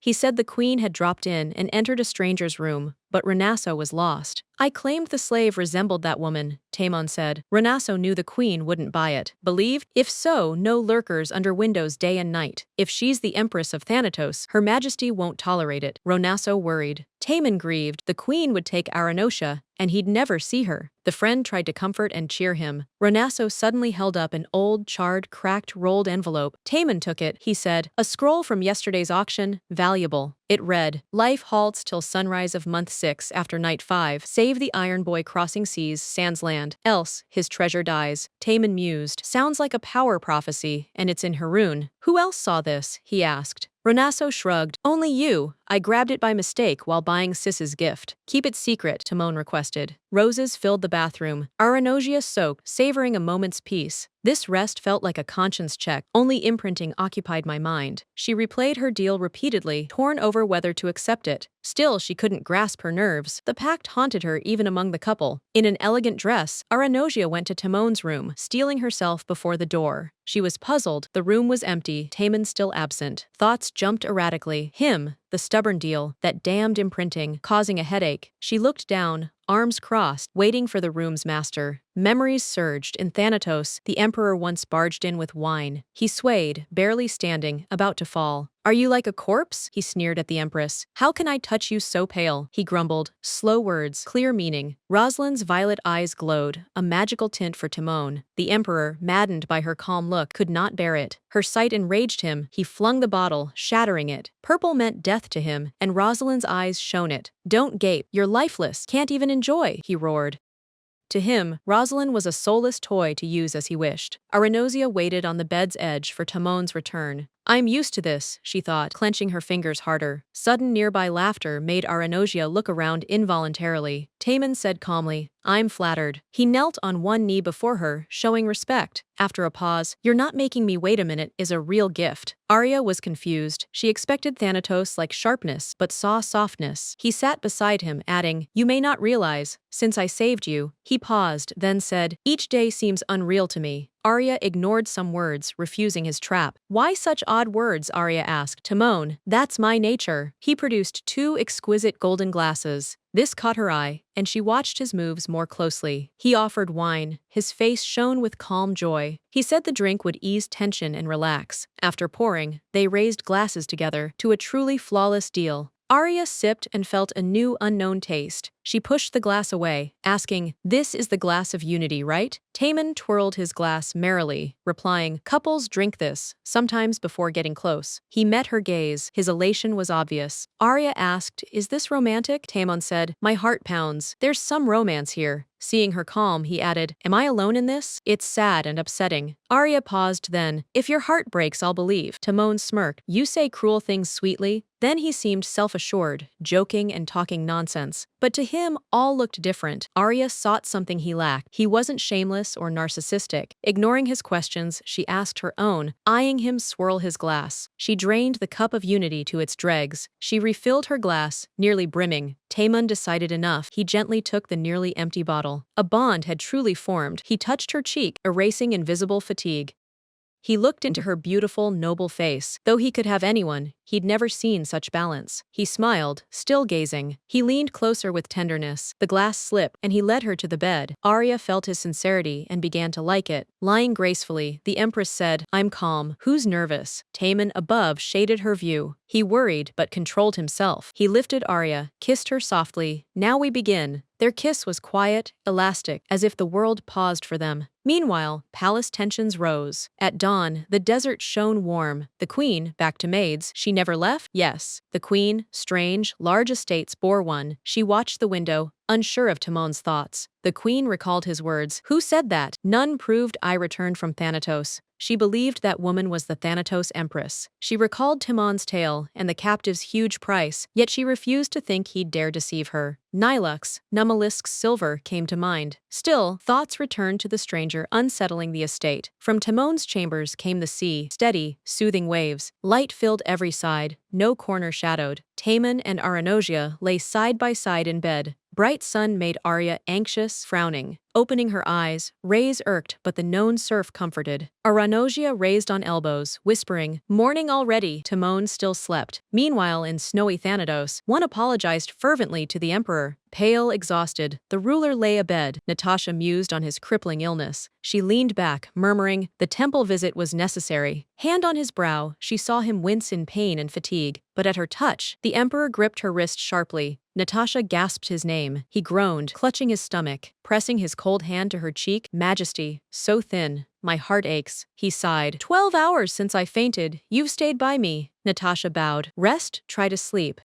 The emperor coughed, suffocatingly. Natasha tried to lull him. Gelati whispered, you'll be empress, dear. Natasha calmly, I'm here for you, not the crown. She smiled gently, took his hands and held them warmly. Closer, she asked. Trust me, sleep will restore you. Before closing his eyes, Gelati assured her, I'll make you empress. He loved her. The emperor whispered, a little patience, and she replied softly, good luck, my Gelati. She put his hands on the covers and smiled gently. But suddenly she changed, cold hardness in her eyes, smile gone, gaze disgusted. Grabbing the towel, she said with disgust, he's sweaty. Each move she resisted, thinking, 5 minutes, already a whole abyss of problems. Still, she feared it wouldn't endure, wouldn't vanish completely. Her worry wasn't love, but the child she carried, destined for the throne. The emperor was spent, barely breathing. She just needed him alive till birth. She'd no count of his kills, yet now he'd faded. Her guilt seemed hypocritical. Her lips shimmered with glossy light. Natasha neared the emperor's giant portrait, central to the room. She stopped close, smiled. You're the world's worst. Honestly, I'm so disappointed. Merchant ships rocked in desert waters, laden with goods for sale. Taemin and Arenosia breakfasted on the balcony again across the table. He passed her an old scroll, like the one from Renasso auction yesterday. Arya read, "From life, note by 6th month, after 5th night, save Iron Boy crossed sea without reaching land." Arenosia was sure, life meant Timon, death meant Gelati. So Iron Boy equals Arsene with a bracelet. She told Timon she must find this boy. She knew him and sent him to the temple. Taemin, chin in hand, thought, someone's already in this matter. Arya, right, hurry, return artifacts before he crosses ocean. His name's Arson. He agreed to go to Lobre, sea and prophecy, so boy likely caught near coast. But Arya didn't know ship's route to signal and aid Arson.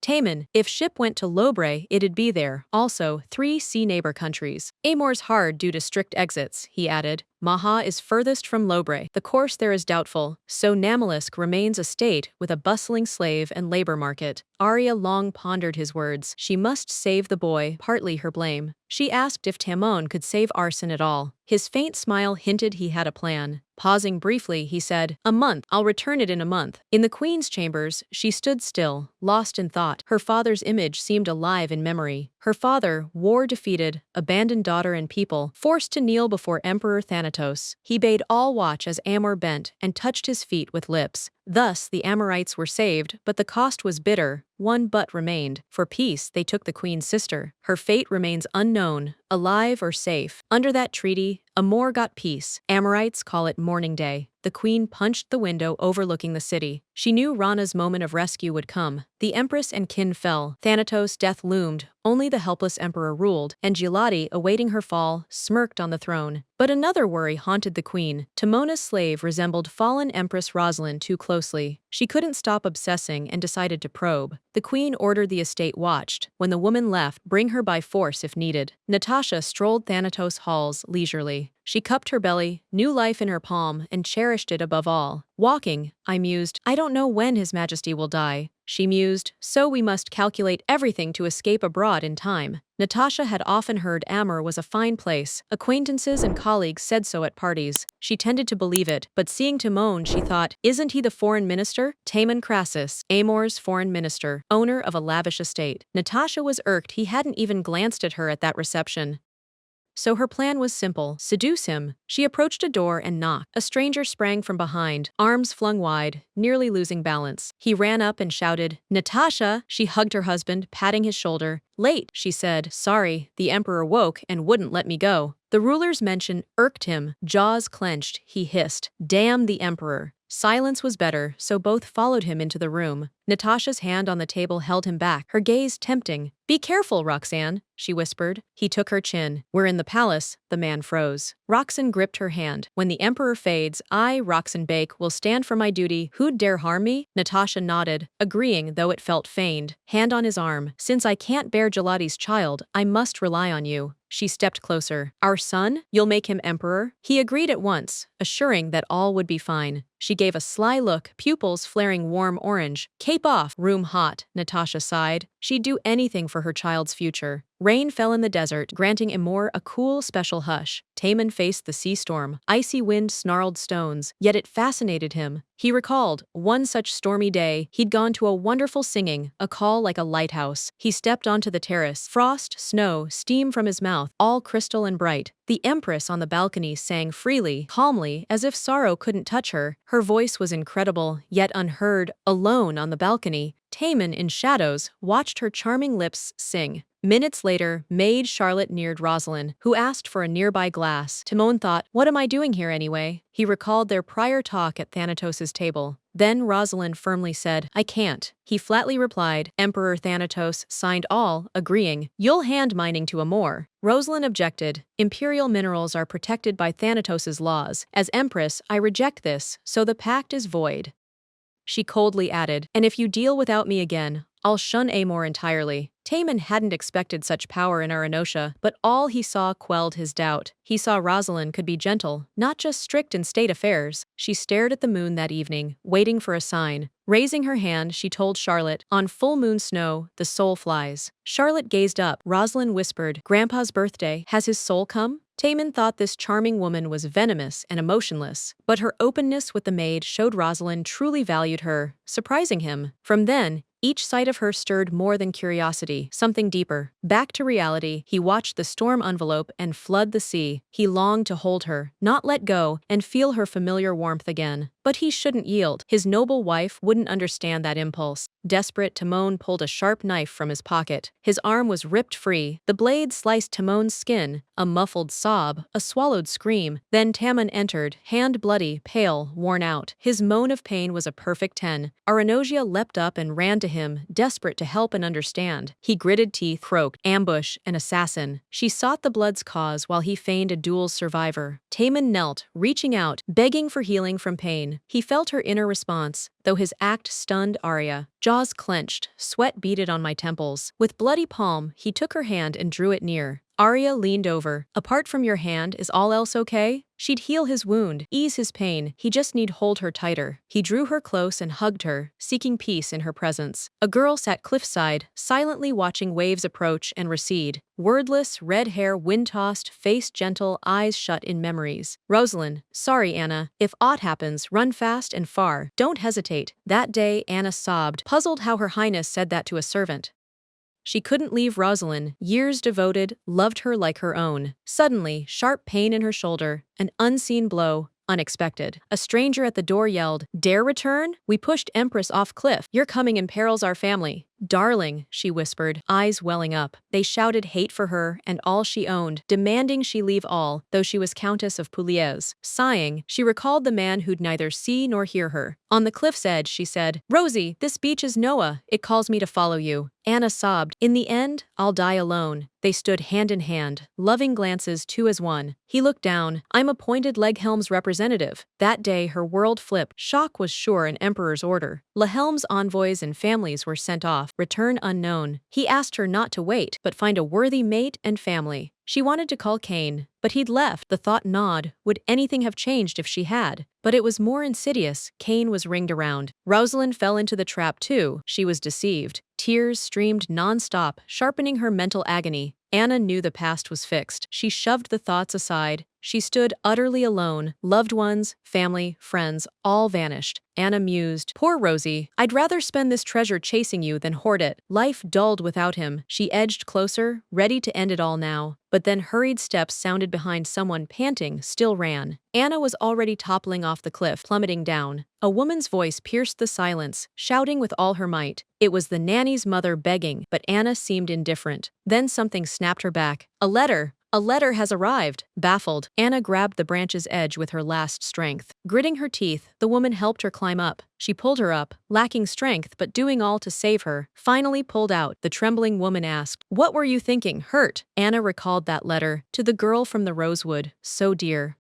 Within hours, dead night fell. Aranosia sat alone at her desk, sorting letters. She saw the moon's bright light tapping on the window. As a child, Roselyn hunted carrots. Anna roamed rosewood. Her brother was thorn tin. Aranosia worried Anna wouldn't recognize the shared handwriting. Nickname origins were forgotten, yet all seemed apt and proud then. These priceless memories Anna should have instantly recognized. Aranosia planned Anna's detailed scheme. West's family vanished, leaving two pillars, Marcus Helio and Duke Hertium, called the Imperial Dog. She checked each step, finalizing the plan. The Duke's loyalty was blind devotion, one ear cut to hear only the Emperor. To shake loyalties, one needs compelling interest. Henrik Aratuo, the Blade Master and current Duke of Hertium, alone remains a firm support for Herden. 3 years passed, and the Imperial House almost carried out a massacre of Henrik Aratvo over tax troubles, but the Duke of Hertium personally paid the amount, increased tenfold, brazenly disregarding the Emperor's will. To calm this imperial dog, an unquestionable mandate was needed. Henry's info was strictly classified, and Anna, glancing at the letter's lines, recalled Roselyn had 3 trump cards from her mother's message. Those were the Sunset Cane, Lumash's Golden Cup, and Amos's Temple Flute, all passed down through families. All were artifacts, but their exact locations stayed unknown, hidden in a hard-to-reach place. To gather them fast, find prophet-gifted Keaton hearts. Arya felt sharp chest pain. She clutched it, unbearable. Heat like lava spread across my chest. My body burned. Mirror, pushed back dress, saw chest inscription, Taman. The name wasn't common script, symbols, yet clearly held Taman's encrypted name. Arya exhaled, enduring the new sign's pulse, whispered, "Damn power, even he craves it." Twilight deepened. Only one estate window was lit. Knights of Platonus Council, Timon presiding, declared, "We must find this child."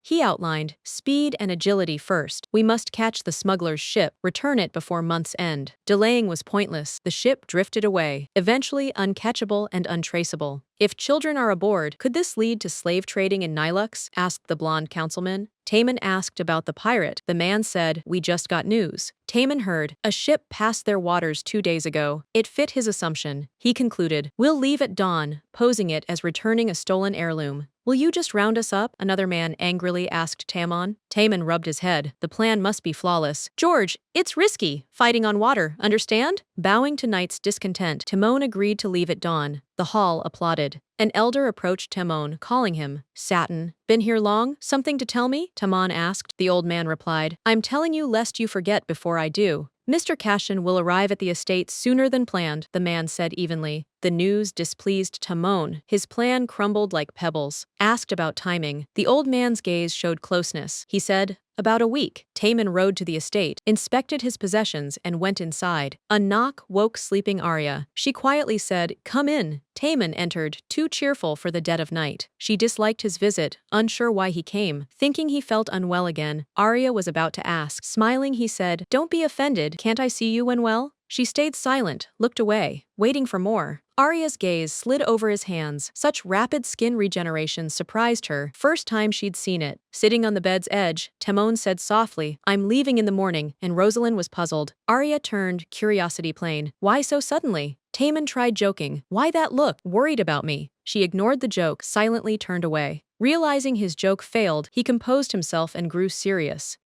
Touching her hand gently, "Aranaz, that look, you can show me such gratitude." Aranosia asked, "What expression?" Timon, "One that brings tears. That makes me lose my temper around you." She flushed. "Nonsense, I've never shown such emotions." To prove otherwise, Timon acted. The ground vanished. Timon had lifted her into his arms, though she knew not why. Tamon chuckled. "Now I'll show you how to express emotions." He led her to the mirror, placing Aranosia before it. He expected her joy, but her face stayed indifferent. He whispered, "Beautiful, right? You look amazing, unlike in the snow." Aranosia saw the reflection anew. Thanatos puzzled her. Tamon asked, "Why so charming?" Arya said, "Stop it." He hugged Arya. Why born in Thanatos, not Amor, to meet sooner? He held her tight, conveying care and warmth. Tamon said, "When I return, smile. I've never seen you. Stay till I leave." He said, "Rumors I brought a woman are spreading louder among estate residents. Unknown outcome for us." He added, "My brother arrives in days." Arya asked, "Brother?" Tamon frowned. "Yes, he usually collects medicine yearly, but now he'll come during my mission." Before leaving, Timon said, "Ignore my brother completely. Don't speak to him." Meanwhile, Timon's brother arrived at Amor, genuinely happy to see it. He lowered his hood. Finally, Amor. Entering, he showered first. Steam filled the bath, hiding the guest, who clearly enjoyed it. Arya puzzled, but the man said, "Cashin? No. Satine will alert you when your brother arrives. Ask Azrael for help if needed." Tamon ended instructions, then added one condition. He told Arya, "Don't do anything rash while I'm gone." She was puzzled by his meaning. He listed, "Don't hurt yourself, don't run away, don't do anything harmful." He checked Aranosia's legs to see if recovery was progressing. He added, "Remember, I'm the master here, not you." Looking at Arya, he suddenly had a realization. Even though she'd only woken minutes ago, she was impressive. Minutes before leaving, he stood in the bathroom.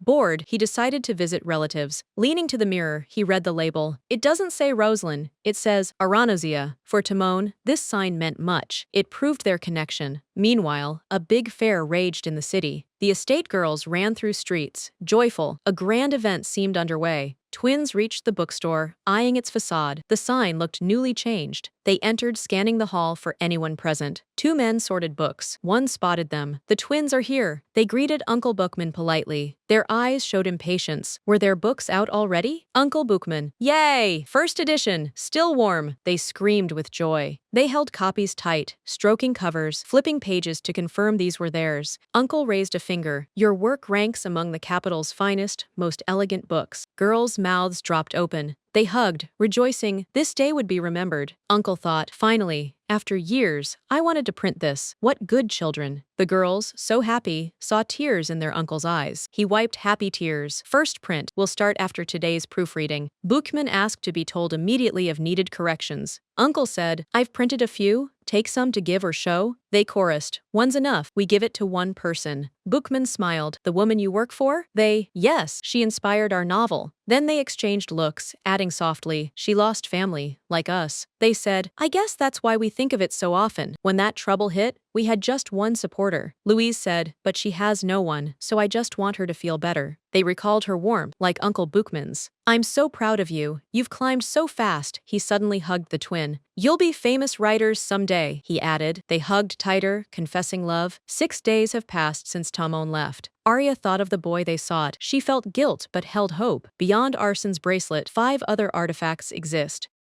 1. A clock might rewind time, per rumors. It once brought chaos. The god of order descended to destroy it. If true, 2 options: destroy the relic or invoke God through the shrine. Ancient books say all artifacts together manifest their power in one spot. Find relics first, God's existence unknown. But if so, all beliefs share common ground. Suddenly, Arya saw a newspaper titled Emperor Thanatos on the table. She read, Emperor Thanatos has fallen under the fallen empress's curse. The woman scanned the lines, genuinely shocked by the content. Angered, she cried, What curse? I haven't even begun yet. She hurried to the room, where she was already welcomed. A maid awaited. As wished, the letter went via fastest post. She pulled a package from her pocket. Coins flashed. The maid added, This is the rest of your money. Arya took the mercenary's hands, not the money, into her palms. Arya whispered, Keep it. Aranosia said, This is for your work. I can't thank you enough, so take this. She gazed at the maid. Don't refuse. The woman, baffled by such generosity, wondered where Aranosia got so much money. The maid bowed. I'll use it as you said. Trust me with your key tasks. A shrill whistle from behind the door. Someone raced down the corridor. A figure burst in, yelling, Ms. Aisha! Twins shouted gleefully, Our book's out! Aranosia didn't recover from the scream, stammering involuntarily. The girls ran over with the book. This is the novel we told you about, our gift to Mrs. Aisha, inspired by you. They handed it to Arya. The cover read, The Red Passion of the Desert. She smiled, took it, and said, Thanks, I'll definitely read it. The twins nearly fainted from joy. Ashia reading their book felt like a red-letter holiday. The plot was impressive and bold. The text read, Despite his stern voice, his face stayed sad and broken. Lily yelled at Timon. The line, his words forced Lily's lips to close, froze Aranosia. She read with odd fascination. Something in the story gripped her. Closing the book, she set it aside to digest her thoughts. She was embarrassed yet eager to learn what she'd inspired the twin to do. Aranosia didn't grasp why her heart pounded so wildly. In the novel, a foreign girl is captured in the desert. General Timon loves her. Selfishness and stubbornness drive her to flee. He finds her bloody and crying. Ashia wondered if she'd act the same as Lily. Aranosia doubted her attraction to the plot, yet found something philosophical in it. A knock at the balcony door. Ashia said, Come in. The twins offered, Mrs. Aisha, we've made buckwheat soup for your strength. A girl noticed their book on the table. They rushed to Ashia. Did you just read our book? Yes, she said. It's small, so I'm done. The piece is extraordinary. The twins blurted, Extraordinary? She smiled. Yes, interesting. The girls, we're amazed too. Our first work. It'll hit local stores first. Aisha knew Thanatos had low literacy. In Amur, though poor people were educated and loved reading. The girls, Ms. Ashia never leaves, right? Next month's flower festival. Preparations are underway. Ashia would leave gladly, but Timon had ordered her to stay. Aranosia decided to critique the novel. How could you write this? The content's too frank. The girls objected, but he doesn't even reach the erotica genre. Another, Miss Aisha, your first time reading this? They peppered her with questions on impressions and wished for more such literature. The woman pondered the proposal for several minutes. On Twins' fixed suggestion, Ashia said, I think so. Maybe change one scene? The twins listened closely, selecting a scene to rework. They agreed happily. This episode truly deserves a rewrite. We'll do it. Suddenly, a street noise grabbed everyone's attention. All turned to see what was happening. A maid came up behind Arya. Miss Aisha, I'm back. Arsel, what's that scream? Ashia asked. Arcella was quiet, as if she'd missed something. Yet she insisted, Mr. Cassian has reached the estate. Cassian stood at the East Pavilion's door where Aisha was, but they blocked his way, refusing passage. He fumed, ordering guards out almost without words. A guard said, "There's a small fire inside," but Cassian asked, "Where's flame? No soot outside? Which side burned?" Cassian sneered, "No matter, I'd have gone upstairs anyway. Those rooms are fine, so it's okay." The old man halted mid-aisle, frozen. At last, he traded looks with guards. Yet as Cassian neared, his path was blocked once more. The young man laughed mockingly. "Huh, and what's that mean?" The elder bowed. "All is clean outside, but inside not yet. With your lungs, that could harm your health." Cassian doubted, sensing he was misled. Yet the old man stubbornly repeated Timon's order. Few knew his love of the North Pavilion. He yearned to go but couldn't. Most alluring was the third floor's sea view. The old man begged, "Return to the South Pavilion, decorated with amaryllis you adore. Isn't it wonderful, sir?" Cassian grew tense. "He staged this for fire? Then where are our finest warriors?" He cried, "All Parpatsy, here is mine alone." The old man, silent, drew an envelope from his pocket. He asked, calm, "Here's Mr. Tamon's message." Cassian eyed the envelope keenly. He snatched the letter abruptly, staring greedily at the lines. A thought flashed, "My brother couldn't do this to me." Cassian screamed, "Never mind that pavilion. I won't go there. I'll go to my southern one." Aranosia watched silently. Timon's brother should be avoided. The blazing hot amber tea in the snow-white cup looked tempting. Aranosia asked the servant Cassian's age. She said, "He's quite young." She added, "Mr. Cassian is stern outside, but kind and sensitive inside. He was frail from birth. Doctors said he'd not reach adulthood." The woman knew this. Her family had served the Crasus family long. Due to weakness, Cassian often neared death, so they turned to a fortune teller. Seer told boy, "Share him with your brother." Then the lady took Cassian to the village. Strangely, his condition improved, and Mr. Tamon became the house's current owner. Tamon was exemplary from childhood. He learned knowledge, sword, and wise decisions. Though young, he was brave and clever. Aisha listened, organizing all she heard. Arcella, "Perhaps he yields to Lord Cassian. If Cassian wants, Tamon gives it. Tamon thinks he caused his brother's wilderness exile." Suddenly the woman realized she'd talked too much. Though sure Tamon wouldn't scold her, she worried. They laughed. Aisha sipped tea, laughing with Arcella. Cassian stared north, puzzled why the estate's northern part was closed. He thought, 3 full workdays have passed, but the cleaning servants haven't arrived. Won't they do repairs? No one may enter. What's that? Cassian was worn out from curiosity about what was inside. Smiling, he shouted, "My brother won't kill me, will he?" Meanwhile, Timon was aboard the vessel. He asked if his brother had come. Tamon sighed inwardly. "Satin and Arshel will tend to him, but he's like a child who craves all that I do." The helmsman's sudden oath drew Tamon's notice. The captain yelled, "It's the Sea Lord, why so abrupt?" Tamon drew his silver blade and cried, "You take the left." He ordered arms ready and attacked. The crew, unanimous, flew to obey. Pointing his blade, Timon added, "I'll take the one on the right." From the ocean came sobbing and ragged breathing. Cassian sailed the sea toward the northern pavilion. He went deeper, trying to arrive unnoticed. On the balcony, Aisha gazed at the ocean and moonlight, not yet seeing the boy in the water. She looked down at the sound and saw a figure in the waves. She couldn't believe Timon's brother had crossed the ocean. Cassian looked up and saw Aisha. He shouted, "A woman! A woman is here!" Cassian realized his brother was hiding her. Her identity was unclear, but he vowed to find out. Cassian laughed, enjoying the brotherly secret.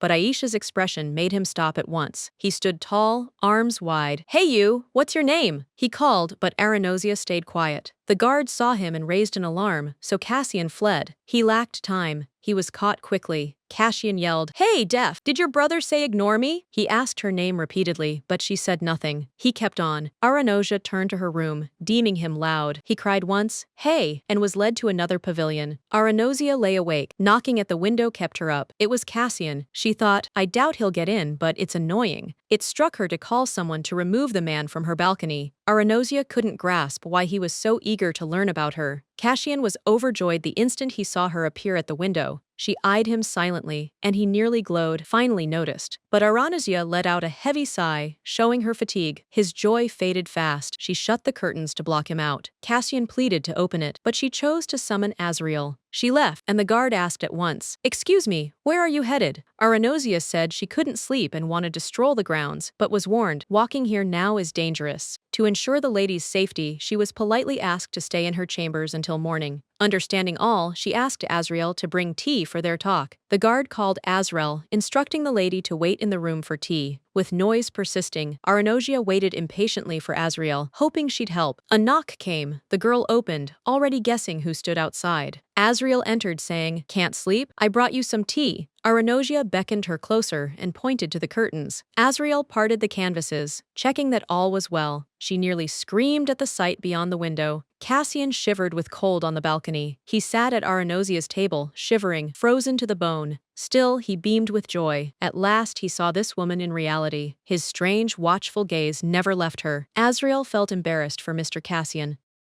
Aranosia rose, went to the closet, seeking something to warm him. Suddenly, something in her movement greatly surprised and caught his eye. He noticed her bandaged leg, so she had been injured recently. Aranosia took a warm blanket from the hanger, carried it to Cassian. After handing it over, I heard his awkward thank you for hospitality. He dared ask about the leg, what happened, how it was injured. Aranosia silently turned away and gave no answer to his question. She returned to her chair, unsure how to start. Cassian spoke first. "My brother shuns women, but are you his wife?" Aranosia, delighted to cling to the Hiroshi slave girl legend, said in Hiroshi, "Even so, I'm not her." He didn't understand, stared surprised at her skill. Aranosia asked in Hirushian, "Why enter a woman's room if she's your brother's wife?" The rest was gibberish. He sat open-mouthed, seeking a familiar word. Not grasping it, he said sincerely, "You're the most beautiful person I've seen." Cassian reached to touch her hair, seemed amazing, but Aranosia calmly pointed to the exit. He knew he was told to leave. She repeated it in Hiroshi. "She told me never to return here." However, he rose and declared firmly, "I'm Cassian Crasis." He added, "I didn't intend to upset or offend you, but that's likely what occurred. Sorry. Truly, I meant no offense." Curiosity alone drove him. That's how he met Aranosia. He asked timidly, "Promise you'll breakfast with me tomorrow?" The woman took a moment, silent, before finding a response to this. At last, Aranosia said, "Okay," but Cassian raised his hands, puzzled by her meaning. She set the cup gently on the tray, stating clearly, "We'll dine together tomorrow morning." Her smile made him finally grasp it, and he felt genuine joy. He even leapt up, shouting, "Yes!" his happiness overflowing. Next morning at breakfast, he noticed something that caused him great discomfort. Guards were everywhere, more than before. But Aranosia was undisturbed. She drank tea calmly, enjoying the sunshine.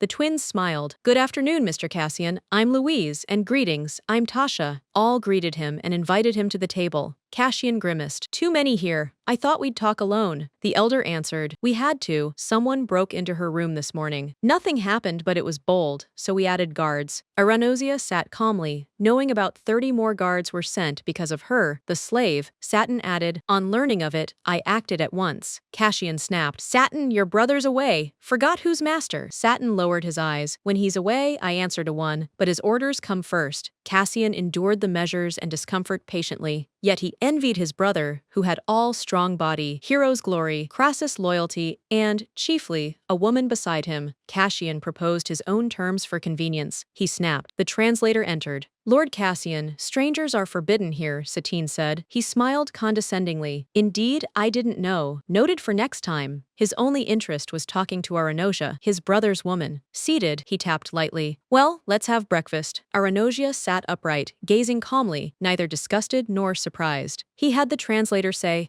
"I am Cassian Crassus." He asked her name. The translator rose from the table, reporting what he'd heard. Aranosia barely hid a smile. She'd seemingly invented something. In Hirushian, she spoke a phrase that left translator Cassian stunned, so conveying those words proved noticeably awkward. Yet Cassian burned to learn the mysterious woman's name. The translator finally said, "She won't give her name to such a rude person." This stunned him. Why refuse? What did she hide? Who was she? He leapt up and shouted, I just want to know more about you." The twins watched, barely stifling excited squeals. Azrael and Satine stayed silent, not joining the argument. Cassian resorted to pressure. "I'll tell my brother everything, then learn your name."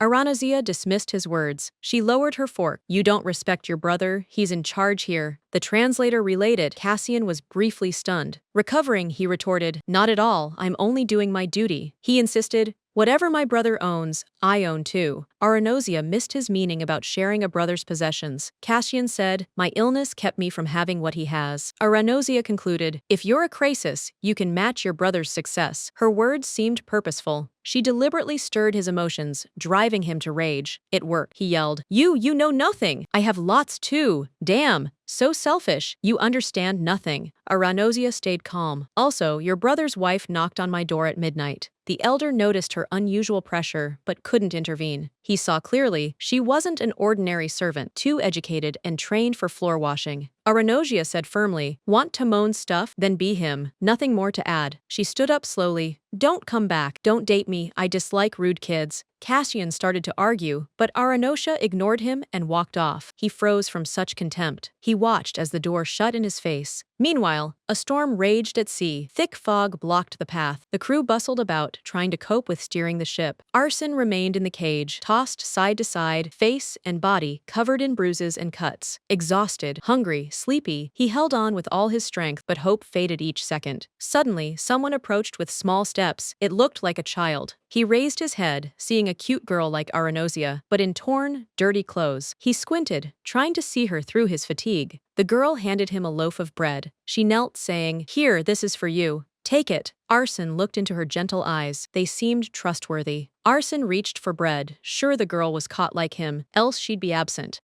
He ate. The girl sat silent, watching. Monster! A guard suddenly yelled. Crumbs dropped. The ship rolled wildly, pitching side to side. The water's sight left Arson speechless. A sea serpent rose. It looked much like him. Arson feared a beam would crush him in two. The kids eyed the monster, resigned to what came next. Screams erupted. Someone yelled, it's Herps! That seemed the beast's name. They'd met it before. Arson wept, praying, regretting he'd ignored Her Majesty's orders. But the girl stayed calm. The beast didn't scare her. Her prime goal, survival. The ship rocked again. She said, hold on. At the bars, she said, hold on to this door. Arson couldn't grasp how a tiny girl stayed so sensible, so unafraid of the monster, keeping cool on death's edge. But no choice. He grabbed the bars with both hands as she commanded. The ship began to roll and rock severely. The girl warned, the ship will capsize, hold the bars, don't let go. That's our survival. All as she said, the ship began to capsize and break apart. The children, with the grate, flew into the water. Arson held his breath, fighting panic, yet quickly knew where he was. Eyes open, he saw he couldn't breathe, but wasn't suffocating either. His gaze fell on the bracelet's bright glow. The light stopped him from choking. He watched intently, keeping his mouth shut to avoid swallowing water. Arson opened his eyes one last time, but surprise suddenly crossed his face. The stranger swam straight toward him, into the depths. Gathering crumbs of strength, nearly oxygen depleted, Arson reached out his hand. He thought, someone's coming to save me. Exhausted, he shut his eyes and sank, hoping to be pulled out. Meanwhile, two sealed snow-white envelopes dropped from Aranosia's hands. The woman felt a sharp pain and gritted her teeth. Aranosia doubled over in spasm. Azrael panicked. Mrs. Aisha, are you hurt?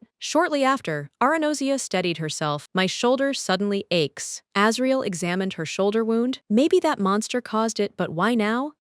Aranosia just hoped Tamon was safe and unharmed. Meanwhile, Timon was bloodied and cut. He stood in the beast's mouth, clenching its fangs to overpower it. Huddling behind, the children watched in horror as Tamon endured and gave his all. He clenched his jaws and gripped the monster's fang with all might. Then the fang cracked. The startled monster roared and fled underwater, but Timon, with all his strength, lunged with his spear to pierce her skin. The children looked away from the violent scenes, but they still heard Timon's screams. Arson was worn out, rescued but sick. He barely held onto his senses. Opening his eyes, he felt sudden strength in his legs and stood up. Tamon stood on the monster's head. Sure, he had saved the children. Blood-soaked, he neared Arson and said, "Oh, you've come to." Tamon felt sharp pain in his shoulder. The adrenaline that dulled it had worn off. He knelt, and the crew hurried to assist him. Both shoulder and heart hurt. His heart ached from the mark on his chest. All looked back in terror, but Timon said, "It's fine, little one." He thought, "My shoulder burns. Maybe you feel it too, Aisha." Warmed by one thought, he and Aisha were now linked. Tamon told them to head home, and all agreed. Many needed medical care. Aranosia drew lines on the sheet, but trembling hands ruined her even, confident strokes. Hand to chest, she whispered, my heart still burns. Aranosia knew she must trust Timon, then all would pass. Pen to paper again, she realized she must concentrate on the task. She deduced, a century ago, from a ruined land, one royal heir survived, Keaton, gifted with foresight, seeing futures and souls. Aranosia had to find him at once. She mulled over a plan. Meanwhile, Cassian on the balcony pondered Aranosia's words. He recalled her words, even with all he had, you'd never be him. His mind wouldn't drop the phrase, it kept returning to those etched words. He couldn't grasp how his brother's wife said that. Cassian couldn't explain his upset. Cassian couldn't see where she got such strength and inner drive. He figured she was likely of noble birth, but then he saw Aranosia sprinting along the shore beside the twins. She radiated happiness, and the twins glowed with joy too. Cassian called, she knew his voice, and visibly dimmed. He ran and yelled, but Aranosia refused to listen. The twins stood before her like a barrier, urging her back, while Cassian shouted, hey wait, let me ask one thing. Aranosia paused to hear him out. Cassian loudly insisted on being heard. All eyes turned to him, he said, then, I'm sorry. He added, I rudely broke into your room, that was wrong. Aranosia listened, emotionless for a while. At last she smiled, glad you realized that. Cassian, puzzled, asked again, what did you say? Maybe the twins know Hiroshi's language. I truly want to understand your words. Suddenly, far off, Azrael's voice called, my lady, my lady! She ran over, breathless. Madam, Mr. Temon's back, but badly injured. Aranosia was shocked by the news. She recalled her pain arising with Tamon's wound as they shared a common banner. Next moment she rushed headlong at Timon. Cassian wished to shout, but knew Timon was her priority. Her bandaged leg stunned him, running hurt, yet she ran. A subordinate cried, please save our captain. Don't let him die before me. Satin calmed Jordan, saying he must check Timon to help. At the bathhouse door he asked, Master, it's Satin. May I come in? Tamon said, call Aisha first, and Satan was speechless. Tamon added, Satin, don't make me repeat. Satin conceded, fine, I'll fetch her now. He went to Aisha, puzzled why she was needed, but obeyed his master. Suddenly, he heard her voice from afar, looked up, saw her. After the lady caught up, Satin said, yes, Mrs. Aisha, the master awaits you. The woman was catching her breath from her haste. Satin looked at her, convinced only she could help now. He bowed. He's in the bathroom. Thanks for your help. Aranosia's pulse raced, anxiety for Timon squeezed her chest. At the door she thought, maybe I kid myself, then why's my heart trembling? Collecting herself, she said, Tamon, may I come in? He knew her voice. Come in. Inside, thick steam swirled as usual. Water rustled, echoing off stone. Aranosia entered the bathhouse outwardly calm, though her heart pounded wildly. She saw Timon, blood-covered, with deep wounds. The wound was graver than she'd thought, yet she smiled. Hello, you don't look too bad. Tamon joked, anyhow, no worse than you then. Aranosia recalled her despair here, saved by Timon. She fell quiet, blushing with shame at those memories. How long will you wait? I'd chat, but it hurts, Timon said. She checked the wound, he added. It needs healing. Without hesitation, she stepped into the water. Drawing near, she whispered, Tamon? Aranosia seemed to prepare for a major step, searching for words while recalling the past. I recalled his request. When I return, smile. I've never seen you smile. And then, for the first time, she smiled. With that smile, she said, welcome home. Tamon was stunned, staring silently at her. Aranosia gently touched his cheek. Welcome back. Touching his lips, love flared. Her heart raced, thoughts only for Timon. 3 days passed. Jordan was amazed that Timon survived such a serious wound. Azrael mused, he's better. He eats normally, well and calmly. Jordan remembered Tamon's shoulders trembling with pain, and if he was better now, that truly was wonderful. Meanwhile, Arson clenched his fists, realizing he was still alive. The girl sat quietly on the side, not moving the entire time. Glancing into the hall, she said, well, here we are. Arson opened his eyes, surprised, and looked forward. Aranosia came in. Arson jumped up, staring at Aranosia with shining eyes. He blurted, you're, but halted, noticing what followed. Aranosia pressed a finger to her lips, signaling quiet. She bent toward the boy, and tears already streamed down his face. He whispered, is it really you? She smiled. The young man's sincerity was touching. Kneeling before Arson, she said, you worked so hard for me. Thank God you're alive. She caressed his cheek, watching warmly as tears welled in his eyes. Arson slipped the bracelet from his wrist, offering it. I brought this for you. Suddenly, Timon snatched the bracelet from his hands. Approaching Aisha, he said, permit me. She felt his breath. The clasp clicked, the pendant settling around her neck. All eyes turned. The pendant suited her surprisingly well. Tamon eyed Aranosia, a sparkle in his gaze. Arson wanted to speak but held back, awaiting the right moment. At last he said, "This necklace saved me." Surprised, Aranosia turned and asked, "What do you mean, Arson?" "When I swam in the sea, it shone and helped me breathe," Arson explained. Aranosia mused, "It's a shield, not physical, but guarding against unseen barriers." This pendant indeed protected Arson. Suddenly, a girl rose, strikingly resembling Aranosia. Aranosia and Timon watched her, as if she was about to speak. The girl was tidy and impeccably polite. Approaching the host and Aisha, she announced, "I am a disciple of Prophet Hearth." Then she bowed, adding, "It's an honor to meet the only future Thanatos." Aranosia was stunned at what she heard. The little girl took out a box, saying, "Mr. Hartz asked me to give you this." Aranosia asked what it was. She replied, "A sensor, press here." She pressed one of the sensor's buttons. "A black pearl is revealed inside," the girl explained, "and lighting incense briefly immerses us in a vision. It shows what you need without harming you," she continued. Aranosia eyed the sensor, surprised when a thought struck. She thought, "Is this truly a sacred artifact, Largan incense?" She wondered how such a small girl got here. The girl said, "Mr. Hartz told me you two would find holy artifacts, so I gave it to you."